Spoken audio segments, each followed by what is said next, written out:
Nico!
Hello.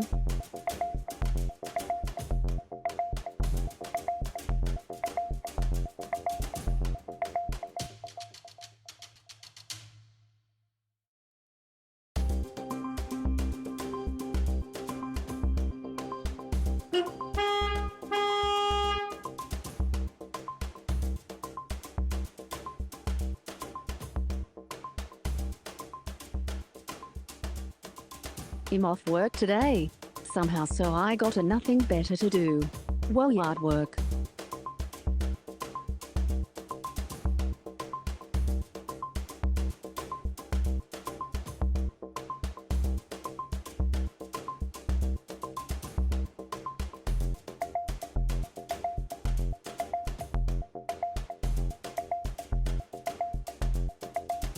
Yeah, KDP watcher show up.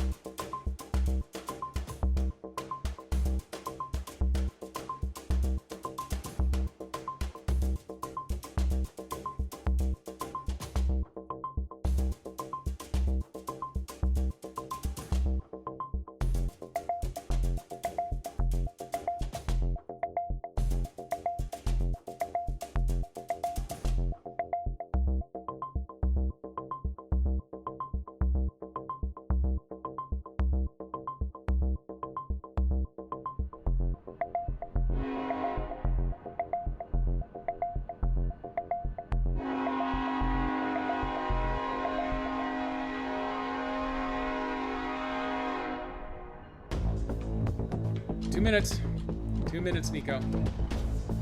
2 minutes. 2 minutes, Nico.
for Carl. Hey, little buddy Garl, this one's for you again. We're going to go build some roads, and we're going to name them Garl Drive. Excellent timing, Nico. Well done. Hey, everybody. Welcome to the show. Our good friend, Coffee Monkey. He's actually hot right now. That's what makes this exciting, Nico. Okay, I'm going to try not to burn myself. No problem. I am wearing the safety gear, though, so I should be fine. Oh, that's good. Well, it's instant, but it's good. I'm going to give you a 3-sipper here. There we go. We were up early today for a Master Wow, Jedi I finally in got office it day. opposite. God damn it, Nico. I guess there truly is a first time for everything. No, every once in a while you get praise for your timing on the hydrates. Sometimes you need to be corrected, but sometimes you do okay on it. You've got an adequate track record for hydrations. Master Jedi approves of them no matter the timing, so you're in her good graces at least. Not good enough for her to come and join us at Wendy's or anything like that. But, other than that, as long as she doesn't actually have to see you or interact with you, I think you're fine. Yeah, so congratulations. That's me shaking your hand. Not just being weird, but being weird and shaking your hand. There you go. So that gets us covered. Too much, Nico. See, you're pissing off TTS again, Nico. You didn't push her to the full limit last time, though. So we're going to see if you can break it today or not. God damn it, Nico. God damn it, Nico. Oh, see? You tricked me. You tricked me into giving you that one. So, another well done. No, that's Bob. We're not doing Bob. We're doing this one right here. There we go. Oh! There you go. You pushed it too far, Nico. She's had it with you. Done. She's done. Besides, you got your goddamn it out of the way, so. Well played, sir. Well played. That was my 5 minutes of coding fun last week about this time. You didn't quite push it all the way during Sea of Stars, so now you've gotten it taken care of. You might be granted a reprieve in future ones. I should make it configurable. I should be able to give you a written warning that then limits you. So, unfortunately for the rest of the stream, you're now out of TTS unless I restart Jedi. If JediBot crashes and I have to restart it, you get technical difficulties and your TTS counter resets. So, there you go. No, never piss off the stars. They will come for you. Wimp Dork is playing Sea of Stars right now over on their stream. I love being able to lurk while I'm watching. I have inspired their love for Garl as well, so I take great pleasure in that. It's awesome to watch them play from the very beginning. 2 written warnings and a verbal. Let's be honest here.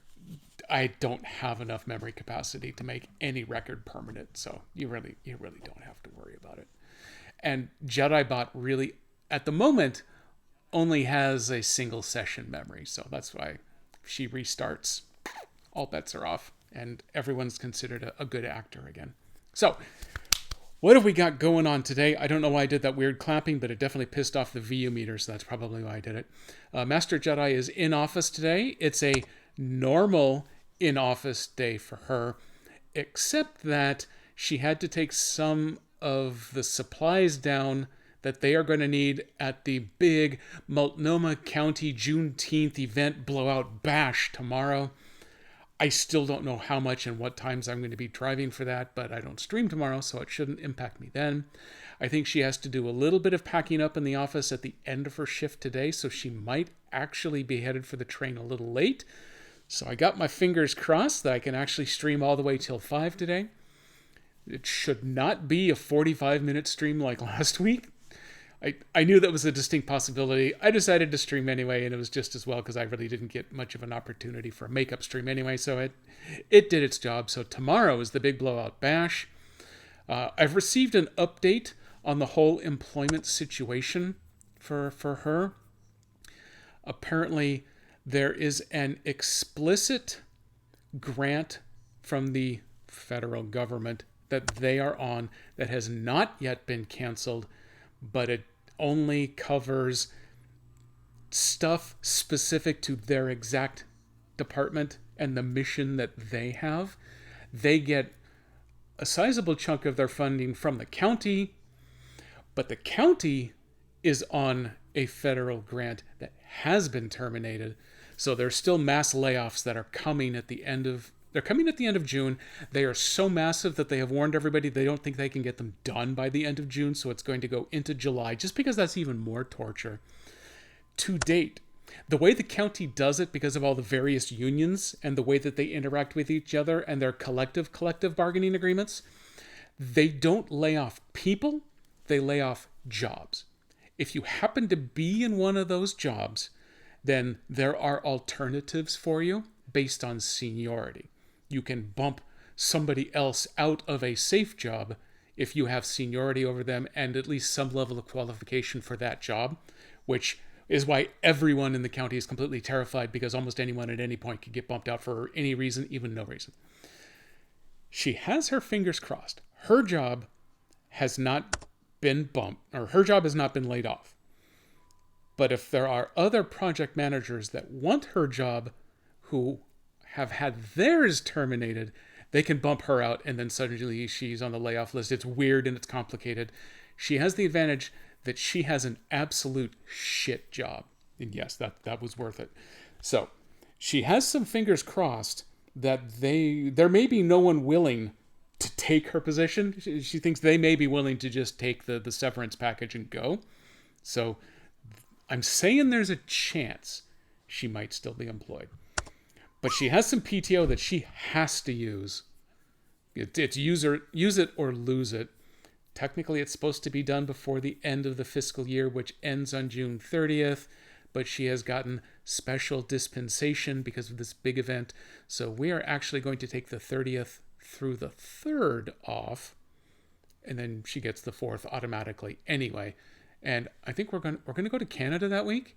We got our fingers crossed that maybe martial law might be declared during that time, so that we can't come back, and then Canada has to keep us. And so we'll meet up with Urgent Sandwich someplace. And Old Bacon Face, welcome in. Oh, I just missed getting to pat. I assume that's the original old, at least an oil painting of the original Old Bacon Face. I don't mean to dox you, but everyone, you should know this is actually Old Bacon Face Jr. over here. Just so you know. Yes, Urgent Sandwiches Canada, TM inside parentheses to make it legal and official. So I'm actually going to be here this weekend after all. So Sea of Stars is now back on for Saturday.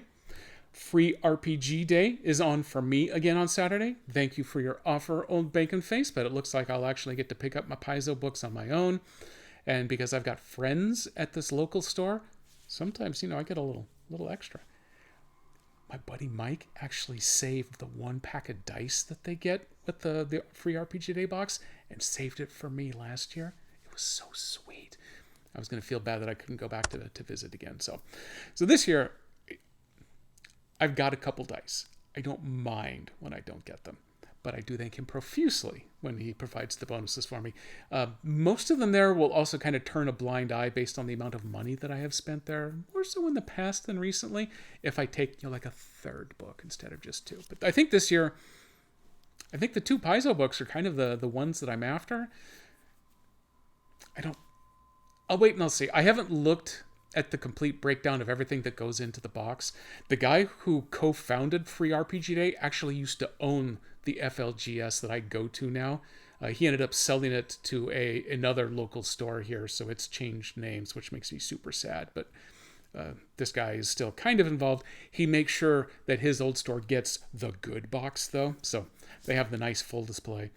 And last year, they also started doing some inventory clearance. There was a bunch of extras, balloons for us, maybe not so much for them. There were a bunch of RPG stuff that was not part of the free RPG Day that they just put on the table. And I think the decision was you could take 2 of the normal box, but you got 1 from the extra pile. And it was the stuff that they couldn't sell. It just wasn't going to sell. They acknowledged it. It was we can't even sell it in the half off table. We would feel bad if we threw it away. So why doesn't someone who actually wants it just take it? So I think I got a copy of the Everyday Heroes Armory book, which is, it's a big, thick book. I think they were selling them for $60, and originally it was a Kickstarter. I backed it for the PDF. I decided I didn't really need the book because I couldn't find anybody who wanted to play it. But hey, look, free book, boom, take it. So I grabbed a hold of that. This 100% counts as story time, by the way. Now that I think about this. Oh no! I accidentally almost called my second sword. That's not it. Let's see. Let's go. Oh boy. No, there it is. Story time. I'm getting the most imperceptibly tiniest bit better at remembering some of these numbers, but not very well. So I'm not going to hold my breath on that. So I've got this weekend taken care of. Next weekend, I think, is in the open as well. And then 4th of July week, the week leading up to it, so I guess that's going to be Wednesday the 2nd and Saturday the 5th. No stream unless we happen to be someplace. I think we're going to Victoria Island now. We went to Vancouver last time and loved it, but now that we're into summer, or will be into summer by then, now it's 3 more days until summer. Prices have skyrocketed for hotels. Originally, Master Jedi's plan was on Friday. When she finishes with a giant Thursday blow-up bash, she's taking Friday off anyway, because that's part of the PTO she has to take now. She would have taken the next week after, but they decided that they needed some follow-up to the big bash event, so that she couldn't take it then. So that's why she got the special dispensation to take the 1st through 3rd off, even though it's the next year. It seems like it shouldn't work, but it does. So originally we were going to go to the coast for 3 days. That's why I needed a bunch of help with a bunch of things to get stuff done, because we were going to be gone. But that was for a 2-night stay. The cheapest we could find at the hotels up in the central to north Oregon coast that we go to was going to be like $750 for 2 nights. If we went to the south Oregon coast, I think we could have done it for $400, but that's a 7-hour drive, and she just didn't want to sit in the car for 14 hours for a 2.5-day trip. Can't blame her. So instead, we're going to stay here. We're going to do that. And then we're taking, I think it's going to be a week-long trip out to Victoria Island. And I think we're looking at an Airbnb. Probably doxing. I'm lightly doxing myself. I don't care. If you want to come find me, you're welcome to it. Get your own Airbnb, though you can't stay with us. That's how that goes. So that takes care of all of that. I have no responsibilities for the release at work this month. One of my teammates is doing our release branch cut on Friday. I will be available to help him as a backup because he's been with us for 6 or 8 months now, and he's done this, I think, twice, so he might want a little rescue help. He is on PTO all of next week, which is another reason why we're going for the weekend. The week after that. So if something comes up while he's gone, I'm the backup, but something's going to come up. Something has come up the last 4 months. But doing the software cut, that's easy. I got no problem with doing that. I don't have to do the regression testing. I don't have to be there on release night. None of that. So all of work is looking good. Today I should be able to stream pretty solid through 5.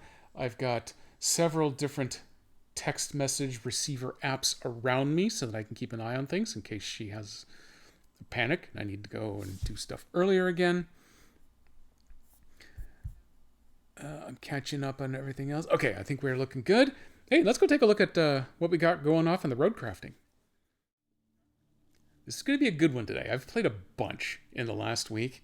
I finished off Sojourn, the middle one on the rightmost tier that I have access to. So I've moved up to Deluge in the top. That's the one that's actually highlighted now. It's called Deluge because there was a dam break that flooded through the area. But somewhere in there, the developers decided what that should also mean is that it should be raining about 75% of the time. On first release, it kind of did that everywhere in this game. So as part of the big 1.5 patch, they toned down on the rain, which was nice. It's very pretty. It's very atmospheric. It adds a lot of lore to the game.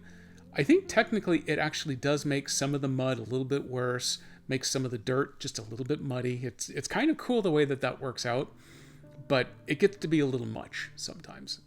But on this map, it rains a lot. So I guess now Deluge is a double entendre, I suppose. Whatever it takes. So I have pushed through 71. I got reading glasses. I have 71% of this one already. I'm getting close to endgame, but I'm currently at a point where I need to build 2 roads. I'm about 2/3 of the way through building one of them, so that's where we're going to start off, is by finishing the build. What's made that one complicated is that I have a mobile sand quarry, because this road, none of it is within range of a stationary quarry. And the first half, I was able to find a pit of sand that I could set up my mobile quarry in, and provided sand so I could lay down the road. It was so much fun to actually do. The second half, though, is out of range of everything. But I found by driving in a great big loop and coming up on the other side of a ridge, there is a big pile of sand there. And I can set up my quarry, and it extends to over the ridge, but not quite down into the valley where I am. So at the moment, I have to drive a little bit with my dump truck. I guess it's really my dump tank, I'm calling it, in order to fill with sand and then go back to the road. So it's a little tedious, but I've had longer drives than some of the earlier maps. So we're going to finish that one up first. It's actually side mission related. I had to deforest this poor map to provide the lumber yard with enough logs to keep it going. And then there's some crazy wackadoo on the opposite corner of the map that needed 20 trees in order to build his own dam, which is kind of hilarious. It is super rickety, but it did help reduce the water level, so you can drive a few more places now. So I finished refurbishing the logging camp. I'm unclear whether it's actually the lumber mill or just a logging camp. It probably doesn't matter because it doesn't generate cargo like the SnowRunner does, but it's been refurbished. But now I need to build a road so that it can start making deliveries of whatever the hell it's delivering. So I got to finish building out this road. I got a big chunk of it done, so we're close on that one.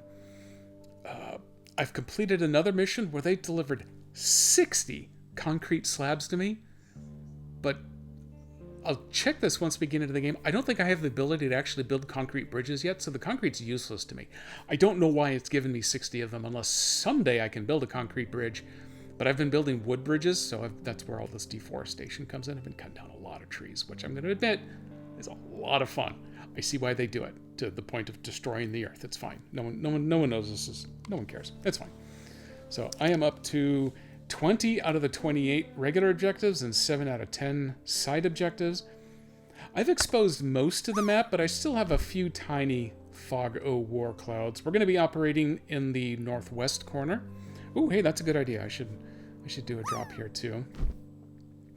It's done that exact same bug where the infrastructure requests completed. It read, I think, 1 through 3, it kind of kept track of, and then it kind of gave up and it just dropped it to 0, and now I don't know anything. But you'll notice, I've got 62 concrete slabs. I got nothing that I can do with concrete slabs except turn around and sell them, if I really wanted to. I've gone back to the earlier maps, and anything I had left in my collected resources, I drove them over to not the scrapyard. When Kelly reads something out loud, she gives it one name, but the text gives it another. We're going to call it the sales yard. And I just sold everything off to help me collect some extra cash. Right now, I have more money than I'm going to need for the rest of the game because there is only one more vehicle out there that I haven't unlocked.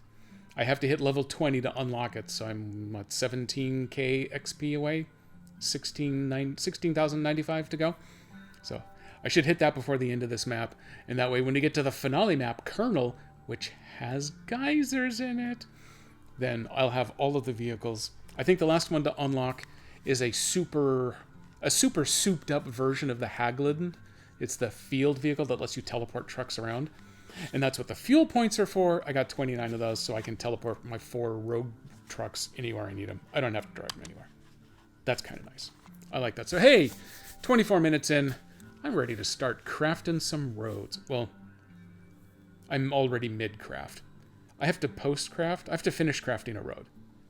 And then the second road is going to be the really interesting one because it looks like there's a long way you can go around, which would be very doable, except that it's going to share a lot of pavement with another road I've already got built with traffic going the other way, which means lots of room for collisions. So I kind of don't want to do that.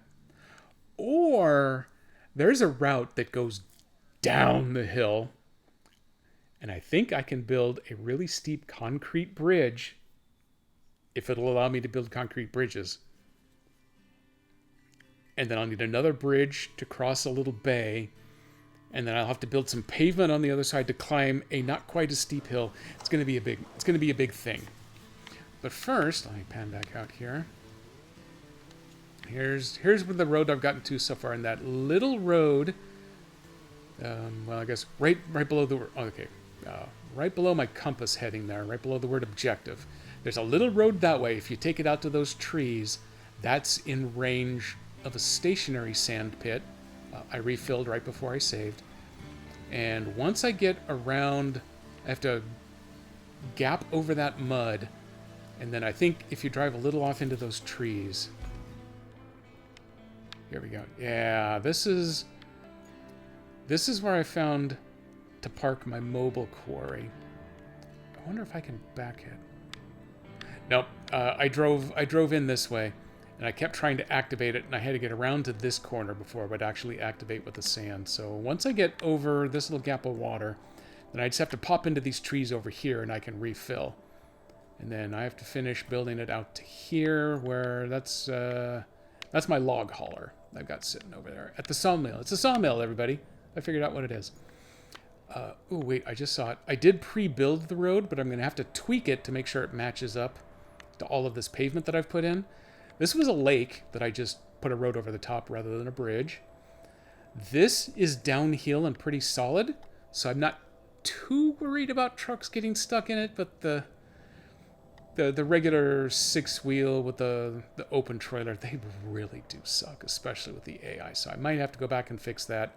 That's uphill but solid, and then I just have to drive it here to the production facility into this building over here. I think this is my mule.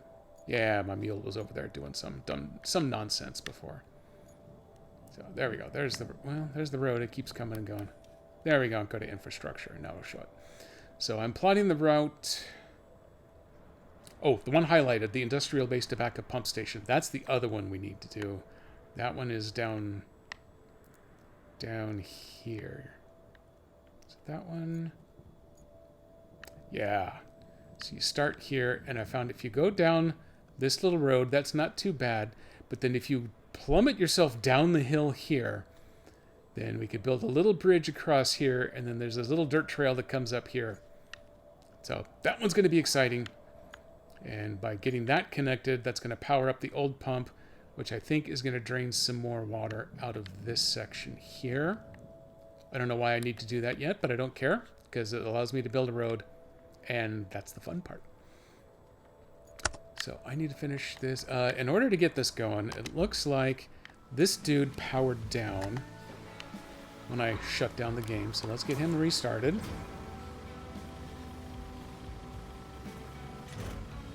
I like it. So not everything is sandy, just this one little pit here. So now when I come out and I go to vehicles and I move over. So now this has gone from gray to yellow. So now this is an active sand zone. Because he's a heavy dump truck, as long as he has sand in there, he can feed sand to other dump trucks. I don't know why I want to do that. The best I can come up with is if I bought a fleet of these dump trucks, I could daisy chain them all together and project my power to anywhere on the map, but honestly, I don't think I need to do that. If there was no copyright infringement, you would suggest that I create an AI named Jed I. I don't think that actually would be copyright infringement. I don't want to do it because I'm lazy, among other things.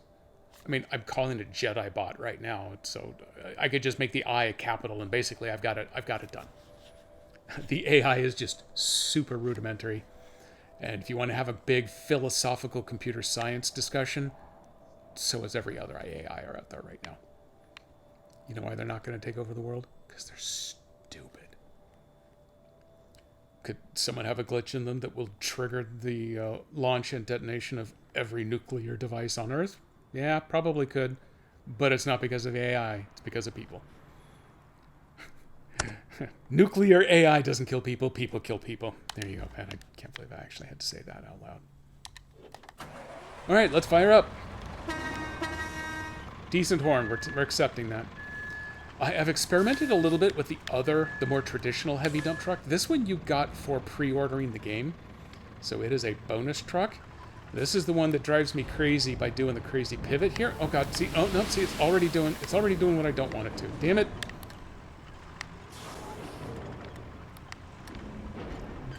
here we go.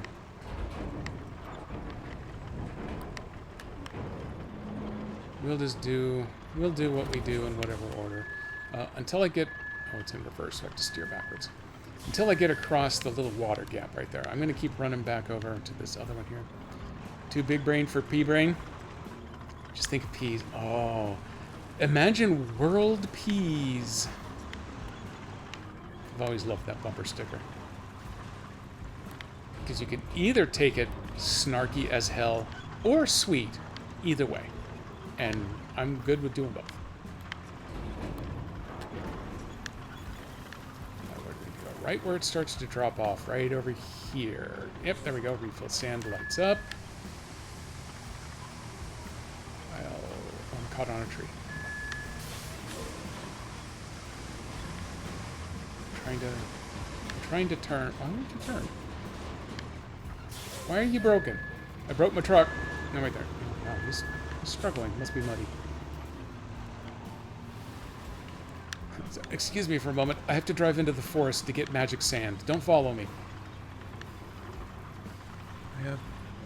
There's a big stack of books with an iPad on top that's blocking my view at the bottom corner. Oh yeah, down there where the candle on my overlay blocks that corner too. And that's the corner that tells me whether I've got my parking brake on. Because that is just how I roll. I'm going to smoosh this a little bit. Not very well, but a little bit. I also want to put just a touch extra sand right there to make sure we can put the pavement down good in a moment.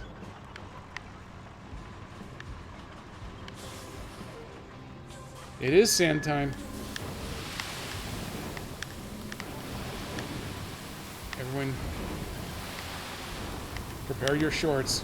We're going to the beach.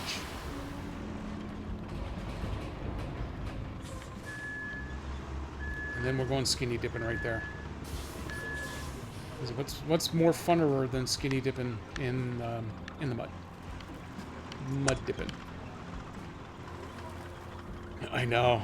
Well, that's especially with this truck, that's the problem. You do get sand everywhere. I'm going to see if I can crush that one little stump right there.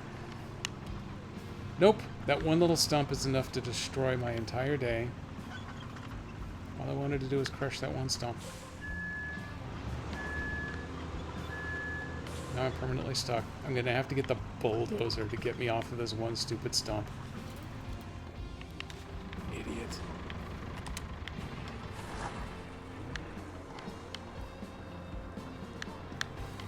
Heave-ho. Push, push, push, push. If I'm lucky, I'll actually have the blade down enough to hit the stump. Did I actually push that far enough?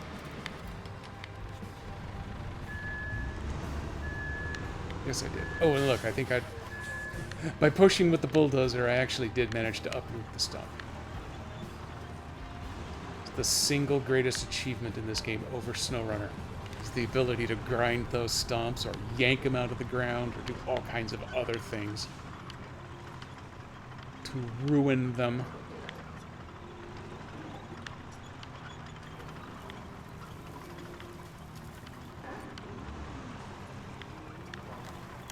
Refill sand. Oop, don't drive over the edge. Nope, don't pivot backwards either.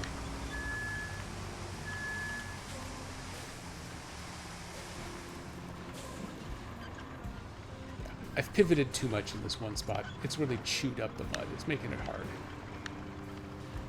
This might be enough to get me to the other side of the mud hole down. And then I can go take advantage of my mobile quarry. Some of this stretch, I probably really didn't need to pave. But especially if it's going to run one of its kind of more traditional 18-wheelers that's really, really bad at driving, I'll stand to benefit from it. This stretch right here actually wasn't too muddy. This little mud pit right here absolutely is. None of their rear-wheel drive vehicles would actually make it through this thing.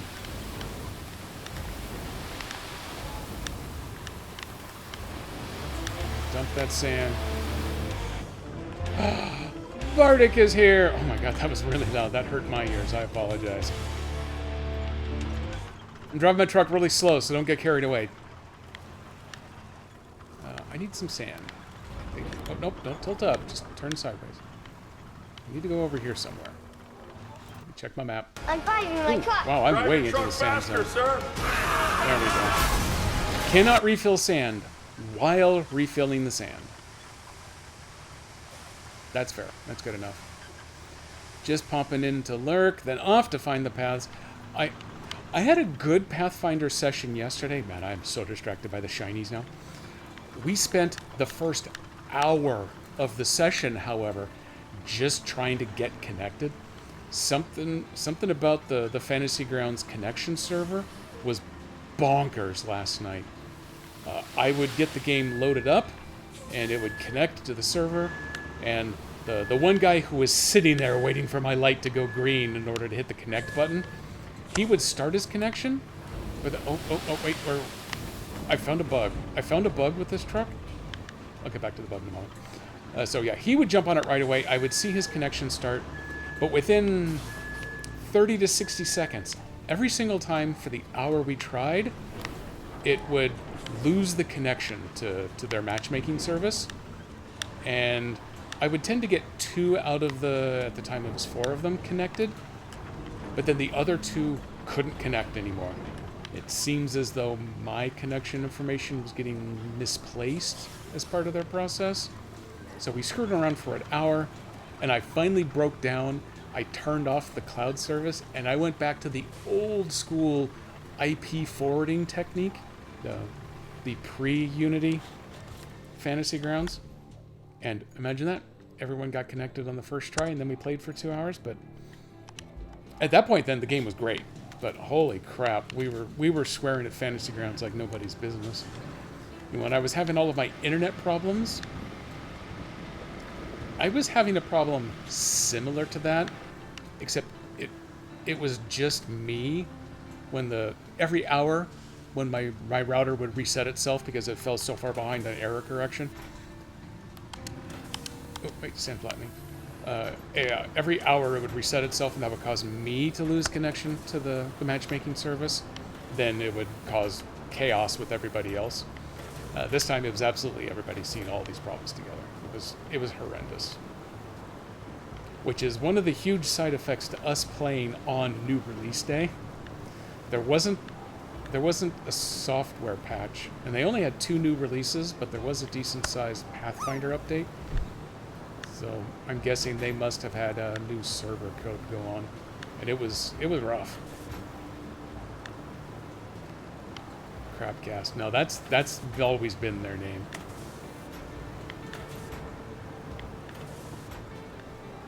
The game itself went pretty well. We're still playing Kingmaker. We are still kind of caught in a small trap that half the players just really aren't interested in the whole kingdom making part of Kingmaker, which makes some things challenging.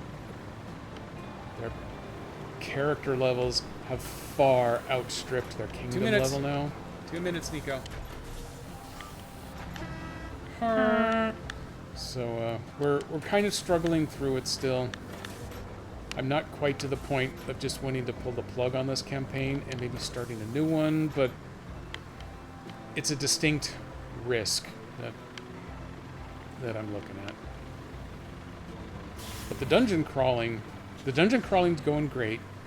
The couple that dig the kingdom making are really into the courtly intrigue that you get as part of Kingmaker, but even outside of running kingdom terms, which we're not doing, we're not getting a ton of the diplomacy stuff, which is kind of a bummer.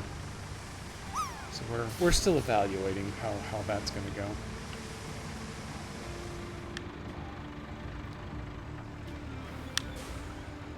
Oh, just turn, man. Nope, keep just turning.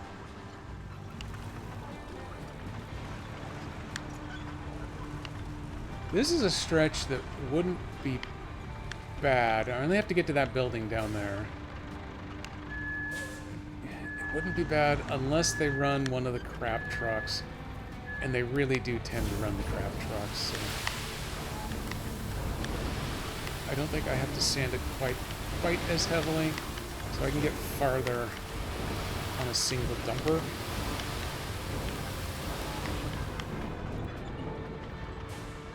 But this patch right up here, it doesn't look it at the moment, but it definitely gets muddy through that stretch, so we're going to have to go do something about that one. Ooh. Don't have to go very far into the woods over here. This will be nice if I only have to make a little short drive each time. There it is. Got it. I'm going to put on my parking brake. Otherwise, I'm going to roll away. I don't want to do that right now.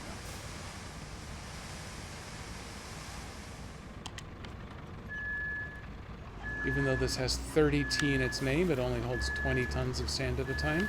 I kind of wish it did all 30. I could make my runs go a little bit longer that way, but... I also wish it didn't spray from side to side quite so badly, but I've improved my technique just a tiny bit. Not a lot, but a tiny bit.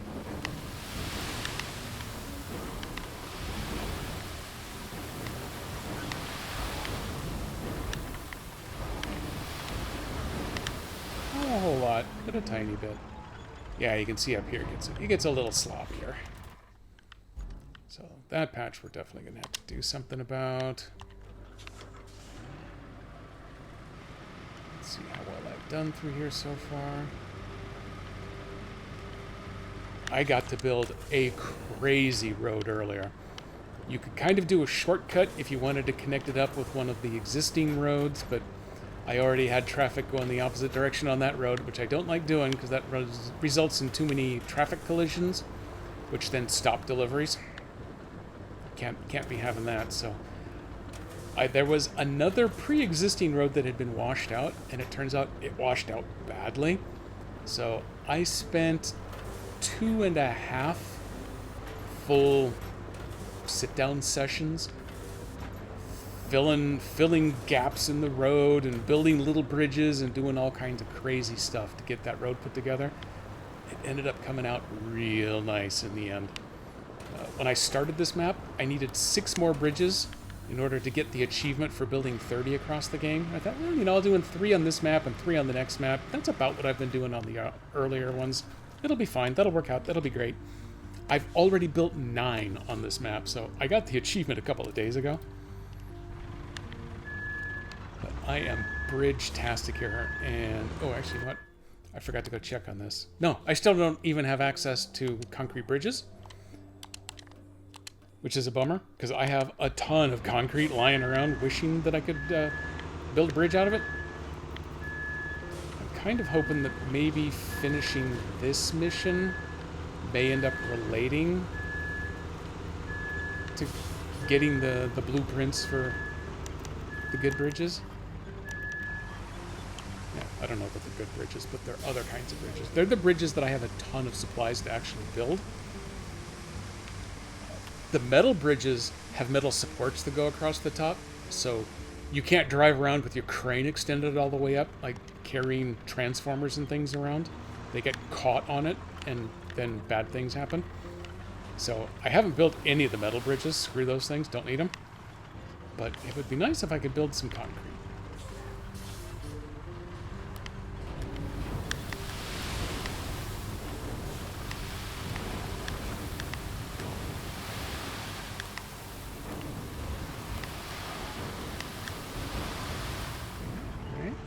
Oh, man. Depending on where they come out in there, I may end up having to pave through that giant puddle, too.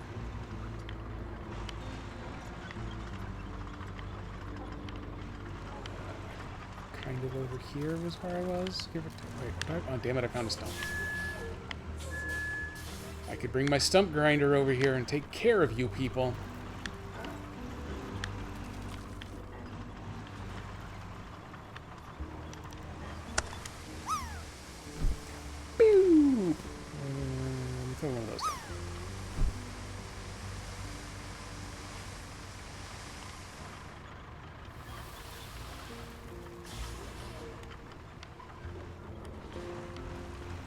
That's where I came up before, because I spilled a little sand there. But now that spilled sand actually helps to level this truck out as it drives through. Just gonna drive through a little mud here to get back up to where I left off.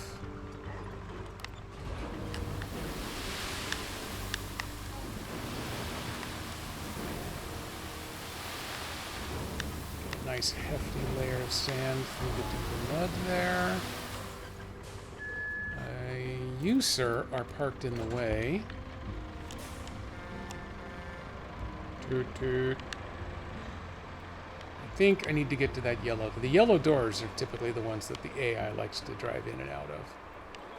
And I think because of this mud patch right here, I set my route up to go on the other side. So that's where I need to get to. Ooh, I got all choppy. Oh, I got choppy because it was saving the game.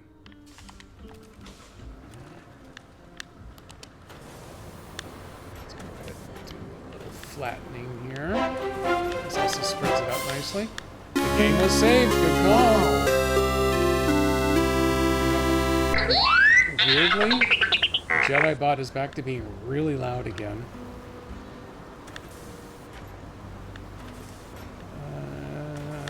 Okay, I'm working on a theory for why Jedi Bot is occasionally super loud. I want to test that theory until after I've finished doing a little extra flattening here.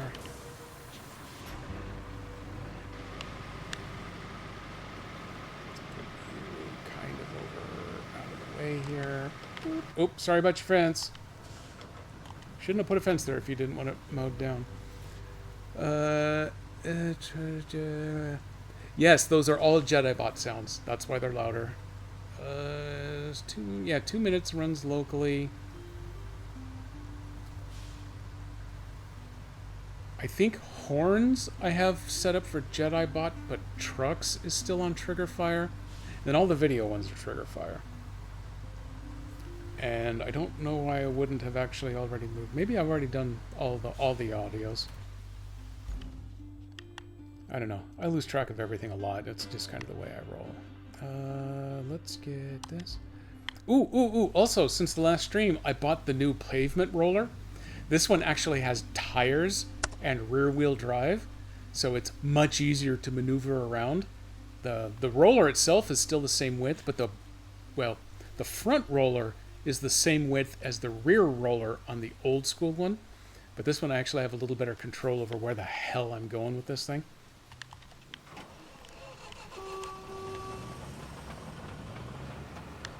Oop, no, I gotta turn it. Okay, there we go. Okay, I wiggled free. This is also the bigger, better of the two pavers. He does a little bit better. But the 1.5 patch... Before the 1.5 patch, I'm convinced that what would happen is if there was irregularities in the ground or there were leftover rocks or anything that got covered over in sand, the collision detection on the bottom of this paver would see those through the sand and wouldn't be able to drive through them because it was treating them as though they were surface obstacles. And the 1.5 patch helped with that. I think they intentionally didn't completely eliminate it because I think they want the paver to be a little hard to use because they're masochists. Why do you have multiple sources for your... I don't have Jedi Bot set up to be able to play a video source yet. It is only playing audio. I need to put a front end on it so that I can put a browser source over here in order for it to do anything video.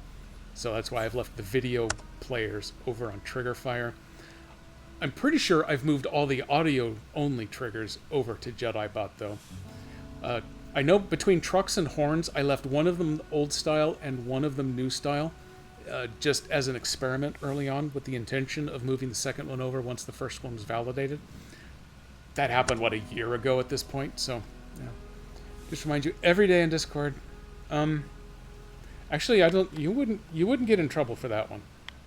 That one, it probably wouldn't take more than about 3 months of daily reminders before I finally got around to doing it. I do have all of the individual sound files. I'm assuming they're all MP3s. I don't know what else I might use. They're not WAVs, I know that.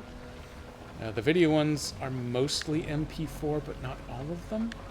I might have one or two MOVs out there, but I don't have any of those set up yet. As soon as I can figure out how to get basically the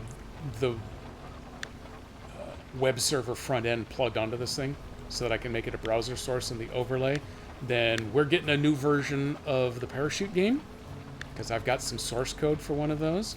I don't think it's this exact one that I'm using from third party, but it's close enough to it. And in theory, I could do my own Plinko.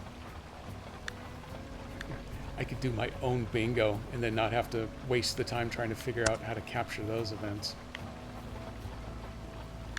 Bingo you were forbidden from bugging me daily about, because I don't... that one's not super high on my priority list. That is it would be really nice to do one, but it's not as high on my list as a bunch of other things I would like to get the bot to take care of. That one I will absolutely kick you off your own Discord if you need to. Figured out when I'm working. I'm not going to say that hasn't happened. I can't say it has happened that way, but I'm not going to say it hasn't. Jet.io. I could make up some dumb old name like that for it. Except yours is at least thematically accurate. I would make up something really dumb. We're actually driving really smooth on this, and I only made one flattening pass. This, it looks like the sand was a little thin. Yeah, I'm not going to get the full width pavement right there, but that's okay. As long as the really bad trucks can keep either the left or the right side tires up on the pavement, they kind of seem to be able to do well enough. I don't think they have full diff lock, but they kind of figure it out on their own. It's one of the rare things that they can actually do that isn't completely stupid.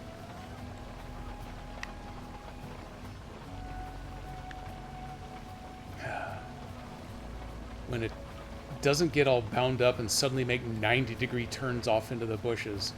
This is kind of a zen part of the game here. Just casually trundle along, trying to kind of keep straight. This one actually paves 150 to 175% as wide as the baseline one that you start the game with, or you get pretty early on in the game. So it has that benefit of making wider roads. Wide enough that I actually have to drive up one lane and then down the other with the roller to get it all flattened out. Unless I'm making a prescribed road, and then as soon as you finish it, it just automatically snaps in whatever it thinks the finalized road is supposed to be. So I don't put as much effort into that one. But this one is my road. There are many like it, but this one's mine.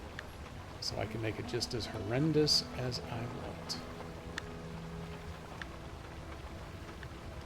I've kind of gotten into the habit of sanding for a ways, kind of flattening, maybe once or twice, 3 times if I go long distance along the way, just to make sure everything's kind of looking okay. If I've got any narrow spots, I really need to go back out and widen.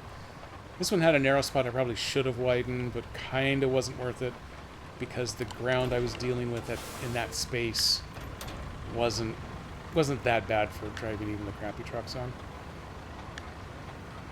But then because they're slow, I'll run the paver and the roller to kind of catch up before finishing the roads. In these later maps, these roads are getting longer and longer and longer. Yeah, this one runs all the way back over to here now.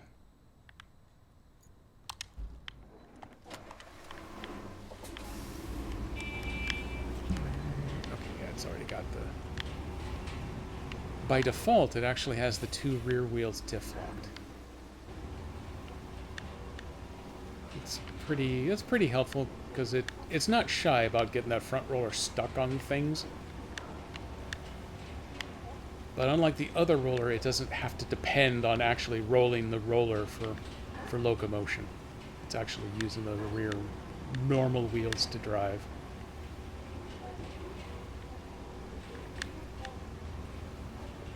And he definitely moves faster than the paver does. Oh, I got a little wild there. We're gonna have a little extra rough edge back in that spot.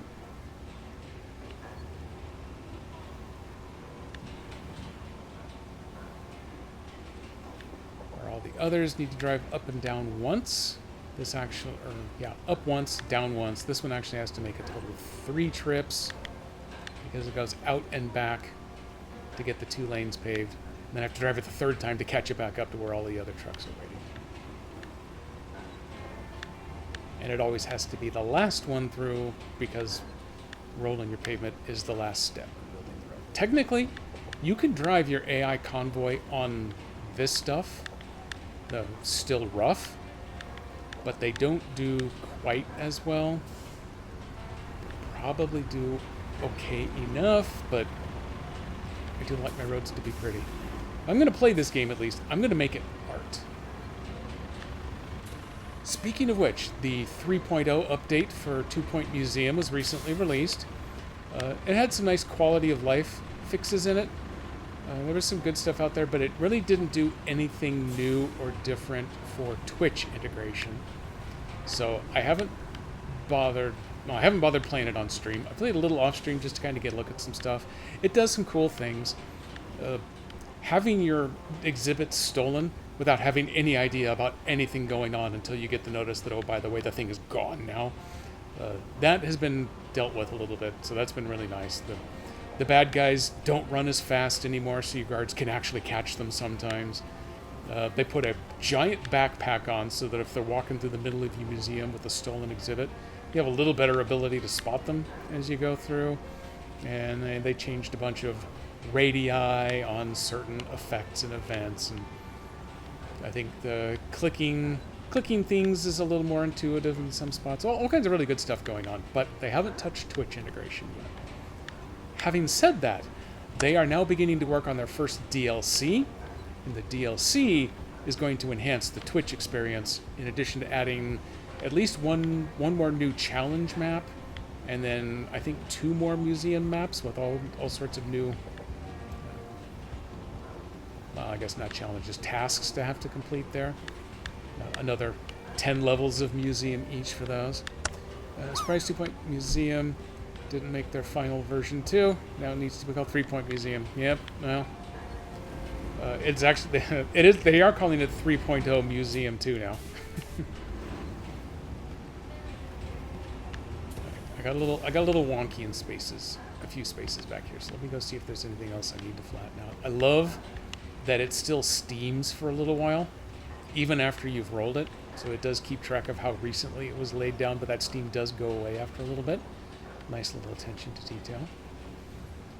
So yeah, they're going to add some more territories. They're going to add some more adventure maps so that there's new places to send expeditions. And they're going to have new museums for you to take over and operate. And I haven't seen any hints as to what the new Twitch integration might entail. If it's just slightly enhancing the pre-existing stuff. That's kind of meh, because it got a little repetitive a little too quickly.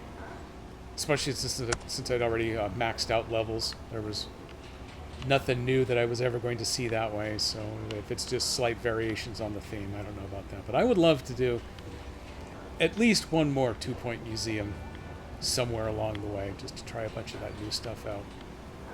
But I'm working on not my backlog, but my current log first, so I don't know when that one's due out. Luckily, it's not particularly soon, because I got to finish off RoadCraft, I got to finish off Sea of Stars DLC, and then we're going back to Ease, and then Expedition Season 3 is already on the test server, so that one should actually be released fairly soon. That's probably what's going to take over SnowRunner Wednesdays once I'm done with RoadCraft here. Enhanced barfing, yes. Even more barf! Come on, man. Put your pants back on. See, there's a good pivot. You're in a mud pit, and you were still able to pivot just fine. Now I have this delightful pre-paved stretch for you. I'm going to go over here, though, where I know there's only this one stump that I really... 2 stumps. 3 stumps that I have to keep... Three stumps! That I have to keep an eye out for.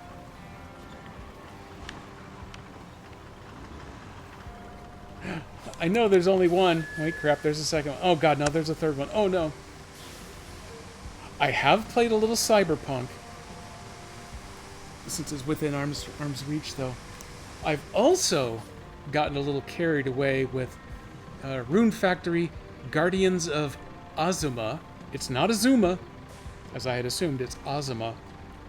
This is actually fun. I think, wait, it looked familiar when I was watching some of the trailers. And hey, those are some fun mechanics. I think I would really like a game like that. Oh yeah, that's right. I've got Rune Factory 4, and I did enjoy that game. Didn't play it to completion, so I didn't enjoy it that much quite. But you get to fight a bunch of people, you get to raise crops, you get to boss people around in town on this one now. So I've actually been playing this one the last couple of nights. I squeezed in an hour after Pathfinder. Even though I knew I was going to have to get up during the 5 o'clock hour this morning, I still squeezed in an hour of the Guardians afterward. But I have gone back to Cyberpunk.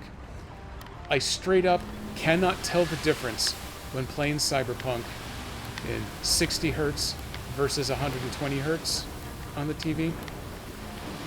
Maybe my eyes are old enough, I don't care. I have noticed the difference between 30 and 60 in Rune Factory 4 versus, I think this would be Rune Factory 6. The 60 hertz makes a nice, smooth animation. It makes it look crisper. Theoretically, it should be running in 2K versus 1K, so that... But I've mentioned before, the jump from 480i to 1080p was astounding, but the jump from 1080p to 4K is nice, but it's not mind-blowing like that initial jump was. But I did see a YouTube review of the game, and they pointed out that the test machinery they used to monitor frame rate, it was a solid, unflappable 60 FPS, and that actually kind of shows up for me. I don't think every game would necessarily really care about it, but that one gave it a nice, clean look. Doesn't it hurt me that I can tell the difference? A little bit in the core, but then I go onto YouTube and I watch the people that like to do their amateur reviews of games, and all they do is whine about how it should be holding 60 FPS, but if you do this one thing over here, sometimes it drops to 48. I grew up gaming on an Apple II where, if you got 24 FPS, you were blinding fast. So anything higher than that, yeah, I'm cool. I can still play it. I don't judge an entire game purely based off of its refresh rate. I would actually like the game to, be fun. If it's fun and pretty, that's a super bonus, but I'll take fun any day.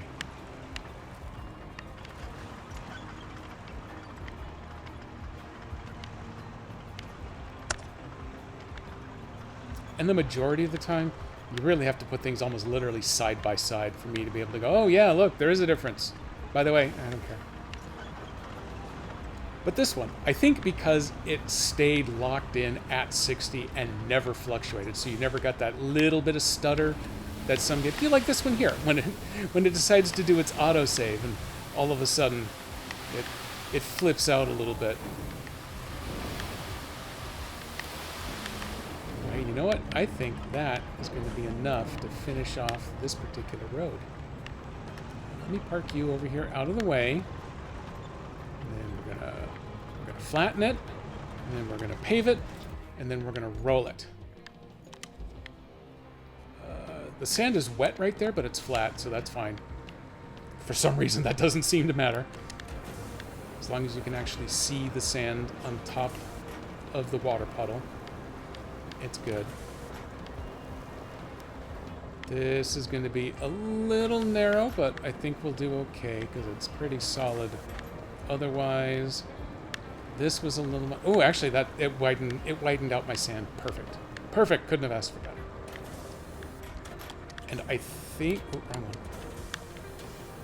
Marching. That's what I want. I think it actually starts the truck already out in that mud. So I don't think paving it would actually help at all. We'll find out. I will launch these trucks shortly. We're going to see how the AI does. If it drops it out of that building and it comes to an instant dead stop in the mud sitting right out the front, and I'm going to have to go take my 21-ton dump truck to go pick up 4.5 pounds of sand to put right in front there. I'm going to feel stupid, but I'm going to do it. Holy crap, there's a wall of words.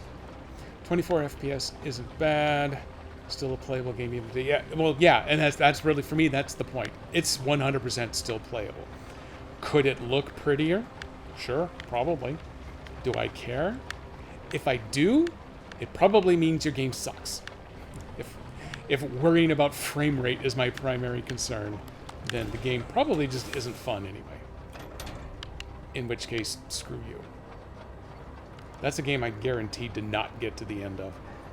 I'm a little nervous about driving this dude into this much mud. Am I on low gear? Yeah, I'm stuck in low gear. That's why he's going so slow. I'm going to put him over here. I'm going to hope he's out of the way of the trucks. Let's go do a roll, and then I'm going to get back to Old Bacon Face's wall of words. I used to be more excited about a new phone computer console, but now whatever's available seems good enough, and I'll replace it because it stops working, and not because there's new hardware available. Yeah.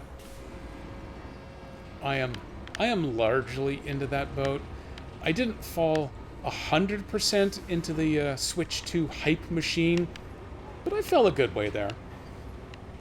Yeah. My primary excitement about the Switch 2 was that, well, not knowing explicitly exactly why, but just knowing that the load times were going to be dramatically faster. You could play a Switch 1 game, and a lot of it would perform better just because it was going to handle data transfer better and faster. And it does. So I think my extra hype was warranted. Would I have been crushed if I had been unable to secure a pre-order? The answer was going to be no regardless, but also I discovered after showing up and waiting for, what did I wait, an hour and a half, hour and 45 minutes? Maybe it was, no, it was 70 minutes. It was only 70 minutes compared to some people like Sandwich who were waiting over an hour and a half to pick up my pre-order. It turns out if I hadn't pre-ordered and I'd showed up in the walk-in line instead, the walk-in line was just as long as the pre-order line.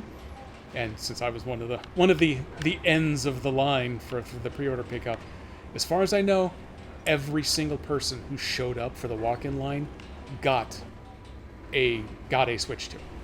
I don't know if someone toward the end had to settle for a bundle/not bundle, not the one they came in for, but the other one, whatever it was. But as far as I could tell, every single person got one.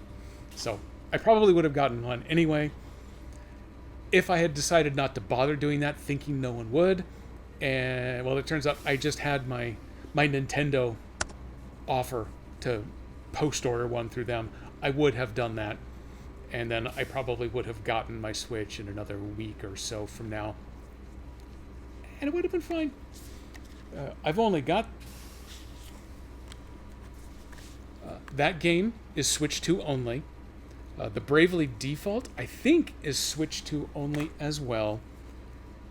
And Fast Fusion was Switch 2 only, though it was a sequel to another Fast whatever game that was Switch 1 only because it released... Apparently this company just likes to release one game right after the console release and then they ignore it for the rest of its lifespan. So I only had the 3 Switch 2 only games, and this one that I just got, the game is on the cart. It's not one of those game card things, and it has both the Switch 1 and the Switch 2 version on it. And I bought the DLC because I'm a whore. And it turns out the DLC is controlled by a virtual game card, but you can enable it back and forth between Switch 1 and Switch 2. So there's only 3 games that I wouldn't be playing right now if I had to wait until sometime next week to actually get a Switch. So I would have been fine, but I know a lot of people who are not. Some people wait a lifetime for a moment. Yeah, well, yeah, some people are kind of weird. I've also gotten out of the habit of really caring if I get the new iPhone on day one. When I was doing development for iPhone, I was heavily into it. I got it day one release, and I would sign up, and I would have alpha builds of the new iOS versions installed on my phone so that I could start pre-testing stuff early. Sometimes that was a bad mistake, but most of the time it actually worked out okay, and I loved it. Now, screw all of it. I just got an iPhone 16, even though I presume the 17s are going to be coming out in a couple of months, and I don't care. And because they're so damn expensive now, I have it on basically the lease to own option through AT&T. So I can't really just move to the next one casually unless I want to finish buying this one off first and then resell it, which I could do. But that's a lot of work, so screw it. And iOS, I'm not doing the betas anymore. It's just too much. It's too much time. It's too difficult. I'm almost to the point of waiting until the first round of patches because they've had some stinkers lately. iPhone X still meets your iPhone needs. I had a day one iPhone X and I loved the hell out of it. I thought it was so damn cool at the time. But now, whatever. I don't think the innovation through iteration is anywhere near as strong now as it was when Steve Jobs was directly in charge of everything. Whether that's just because of something somehow related to Moore's Law, or if it's something related to the way Steve Jobs was an absolute tyrant at that company.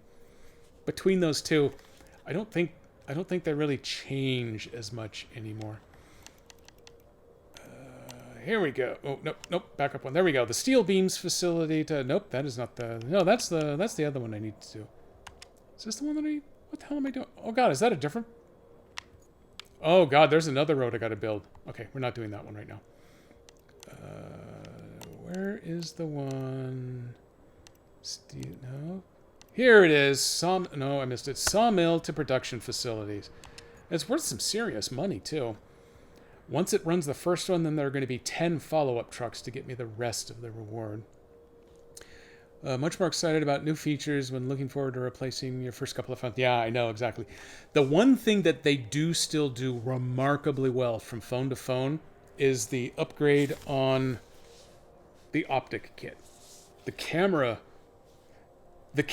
is the iPhone now. So when they go from release to release, that's where all the skyrocketing differences go. And then internally, they may change the battery around a little bit. They'll put whatever their current most fastest processor is, but it's not the same sort of leaps and bounds that it used to be. So there's nothing available for iPhone that mine won't... Well, okay, there's nothing mine won't drive right now because mine's technically still the current model. It will stop being that in a few more months, but it's fine.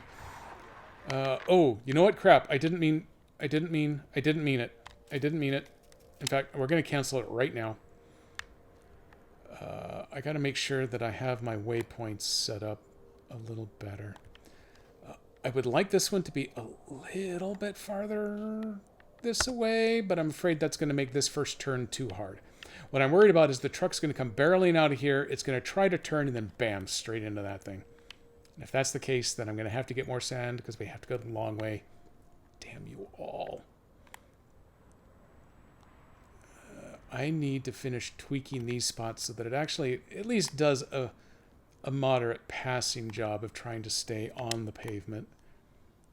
Because that first truck is going to be a good truck for driving this. I don't think it's the kind that has all-wheel drive, but it's the kind that at least has decent tires and might actually have a diff lock in it. So it won't just get stuck in light mud like the bad truck does.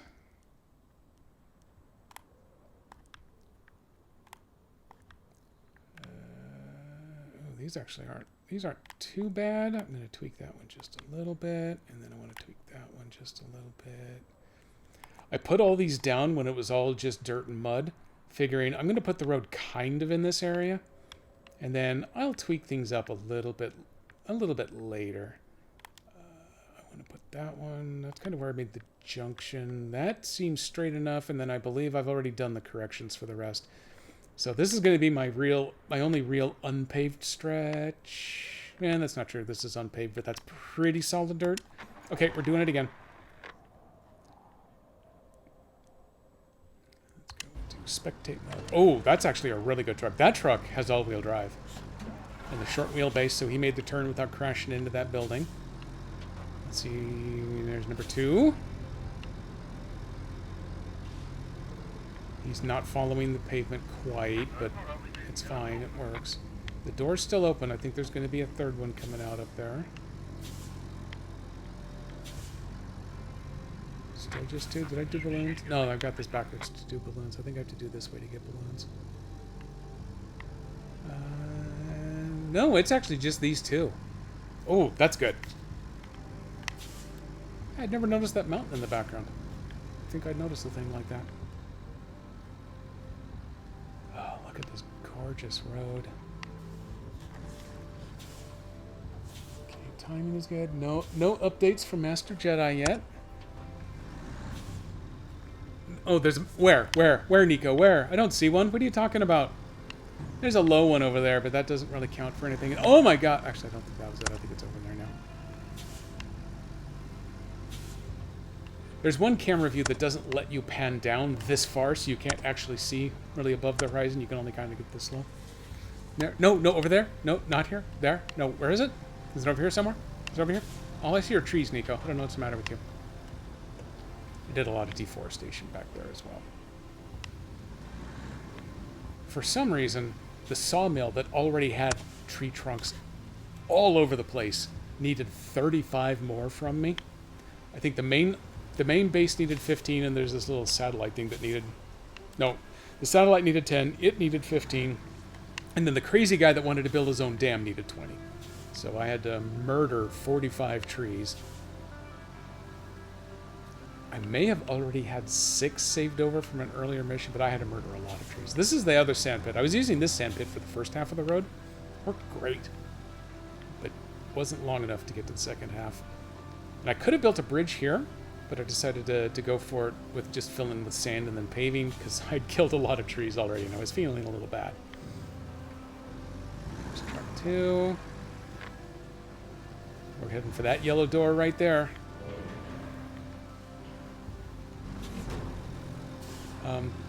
Caution, may open. That turn may be a little tight, smacking up against that door for the big trucks. Now we're set up real nice. Real nice. You can never be too prepared, right? That was fair, Kelly, but damn it, still didn't unlock the concrete. Oops, someone else is already driving past me. I love that it makes the little radio noise. Yeah, right here. When it drives past one of your trucks, you get the little radio chatter. Where is... Oh, here we go. The concrete slab facility. Oh, no, it's not active yet. That's why it won't let me... Yeah, that's why it won't let me build the concrete bridges yet. Even though I've got a ton of slabs, the facility isn't operational, which means I can't build the bridges based off of it, because they tend to tie those two together. But if I come down here, yeah, the little recycle icon should go green once things are working. So here's I've got all of my current side objectives. I got a lot of these open here. That's a power. Let's provide assistance. We'll check that one. Repair power lines to ensure electric supply. Help with repairs at the pump station.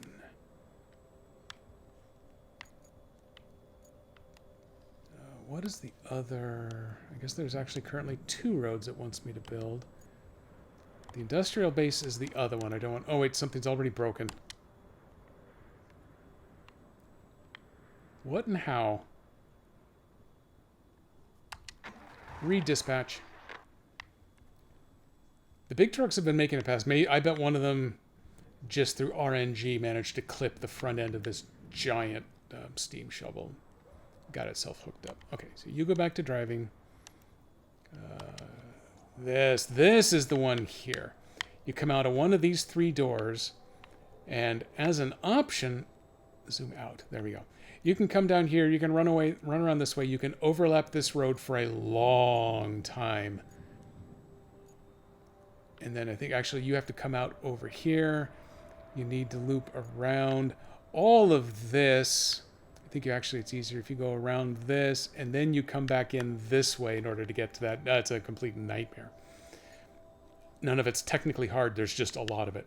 Or you come out of the doors, you squeeze through here, you go down this little hill, and technically I don't think I would have to pave any of this because it's kind of all downhill.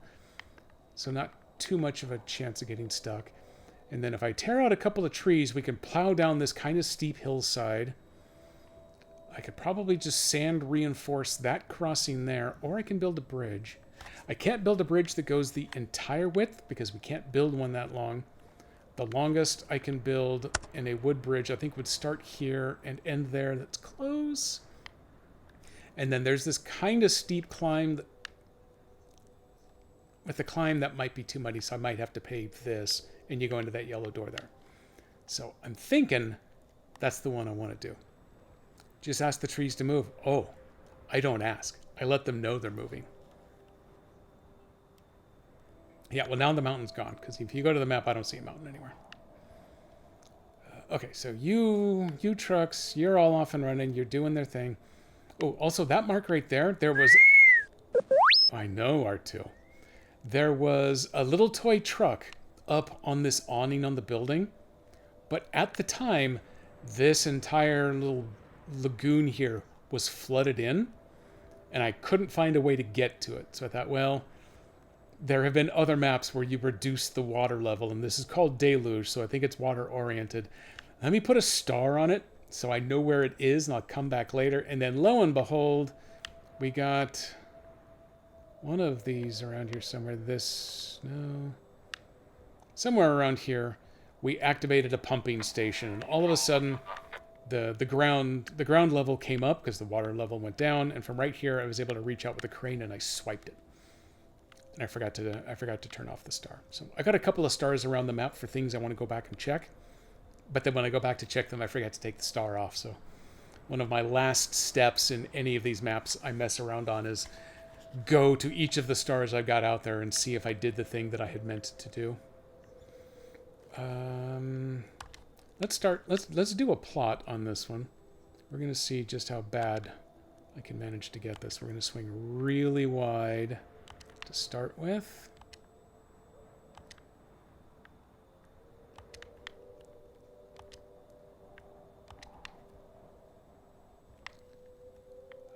I don't know what angle our dirt's going at. If we're taking a big truck, this is going to get ugly.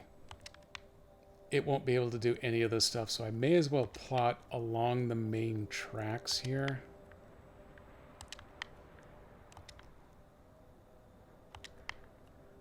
Kind of down this hill, kind of that way.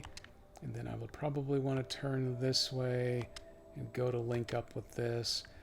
Any of my trucks could definitely make it across there because it's not that deep. I give the AI an approximately 0.0 chance of managing any of that. So, here we go. That's all you have to do. Piece of cake, right? You know what's fun? You ask one of them to just try it like this.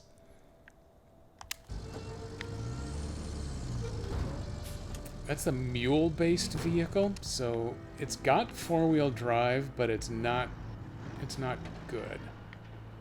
He did manage to not drive off the cliff, so that's a good start.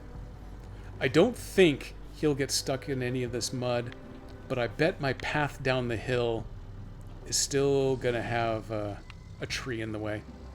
And he's going to bonk into it. He's going to back up. And then he's going to go forward. That bonks into it again. Actually, kind of almost accidentally went around that puddle there.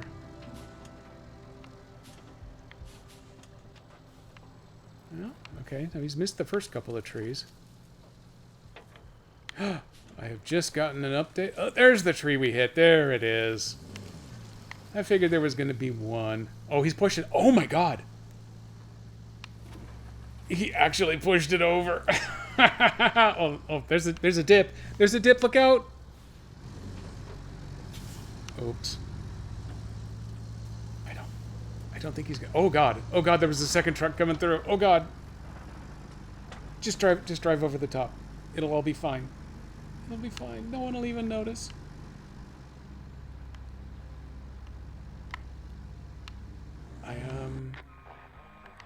I am super curious. If I... Oh, where the hell am I? Where did I go? We're down here somewhere. There we are. I wonder if I reroute around that hole. No. Grab a hold of it. There you go. If I reroute around the side of that and let them try, I wonder if they could actually do this. Those two trucks might be able to do it. That should back us up. Yeah, we're going to back up to here. I was not willing to give them credit before, but maybe I do now. Nope, I needed to move it farther. Just push that tree. He'll be fine. Ideally, I would want to move that a little bit farther out of the way, but I'm super curious if he can actually do this.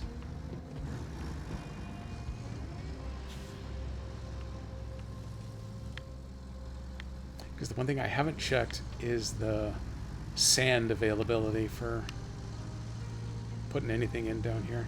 The second truck is going to be better through this mud. So if he can help push the first one through, I think he can kind of keep going on his own, although the mule's doing it. Me driving the mule, there are very few circumstances I've run into where it's actually gotten stuck. It gets really slow sometimes, but it actually seems to have a tendency to want to go ahead and go. So if the AI... Oh, that one's having a tougher time. Which is weird. I would have thought he would do better than the mule here. I'm not sure if he's still moving. This is getting a little deep over here. We're getting mule deep. Oh, no, it's not as deep.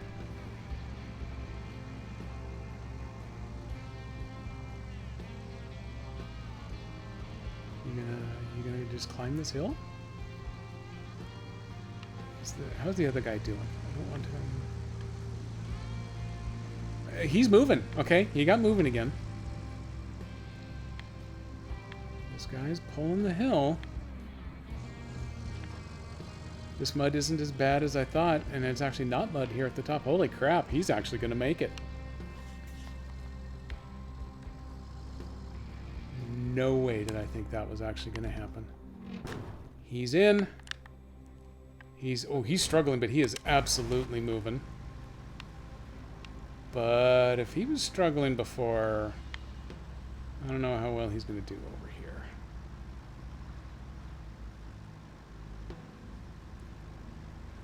If I had access to a concrete bridge, it'd be way super easier.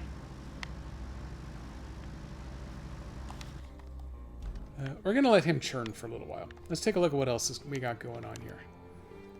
I need to replace a lot of pipes. Let me go over to the pipe-specific view.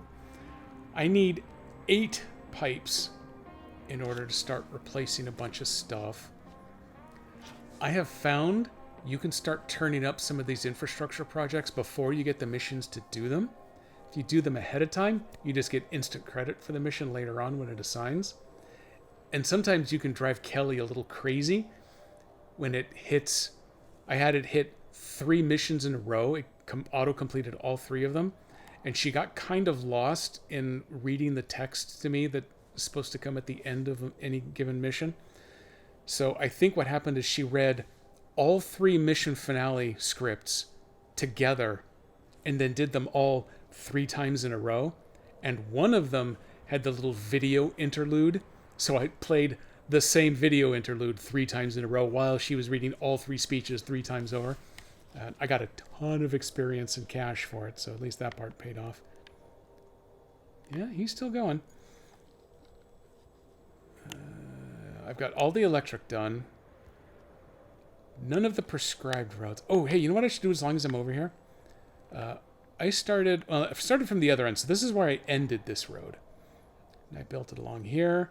I built almost the longest wooden bridge you can possibly do because that... I knew you could cross there, but it wasn't exposed that well at the time. I built that little bridge there because this is a really nasty gap.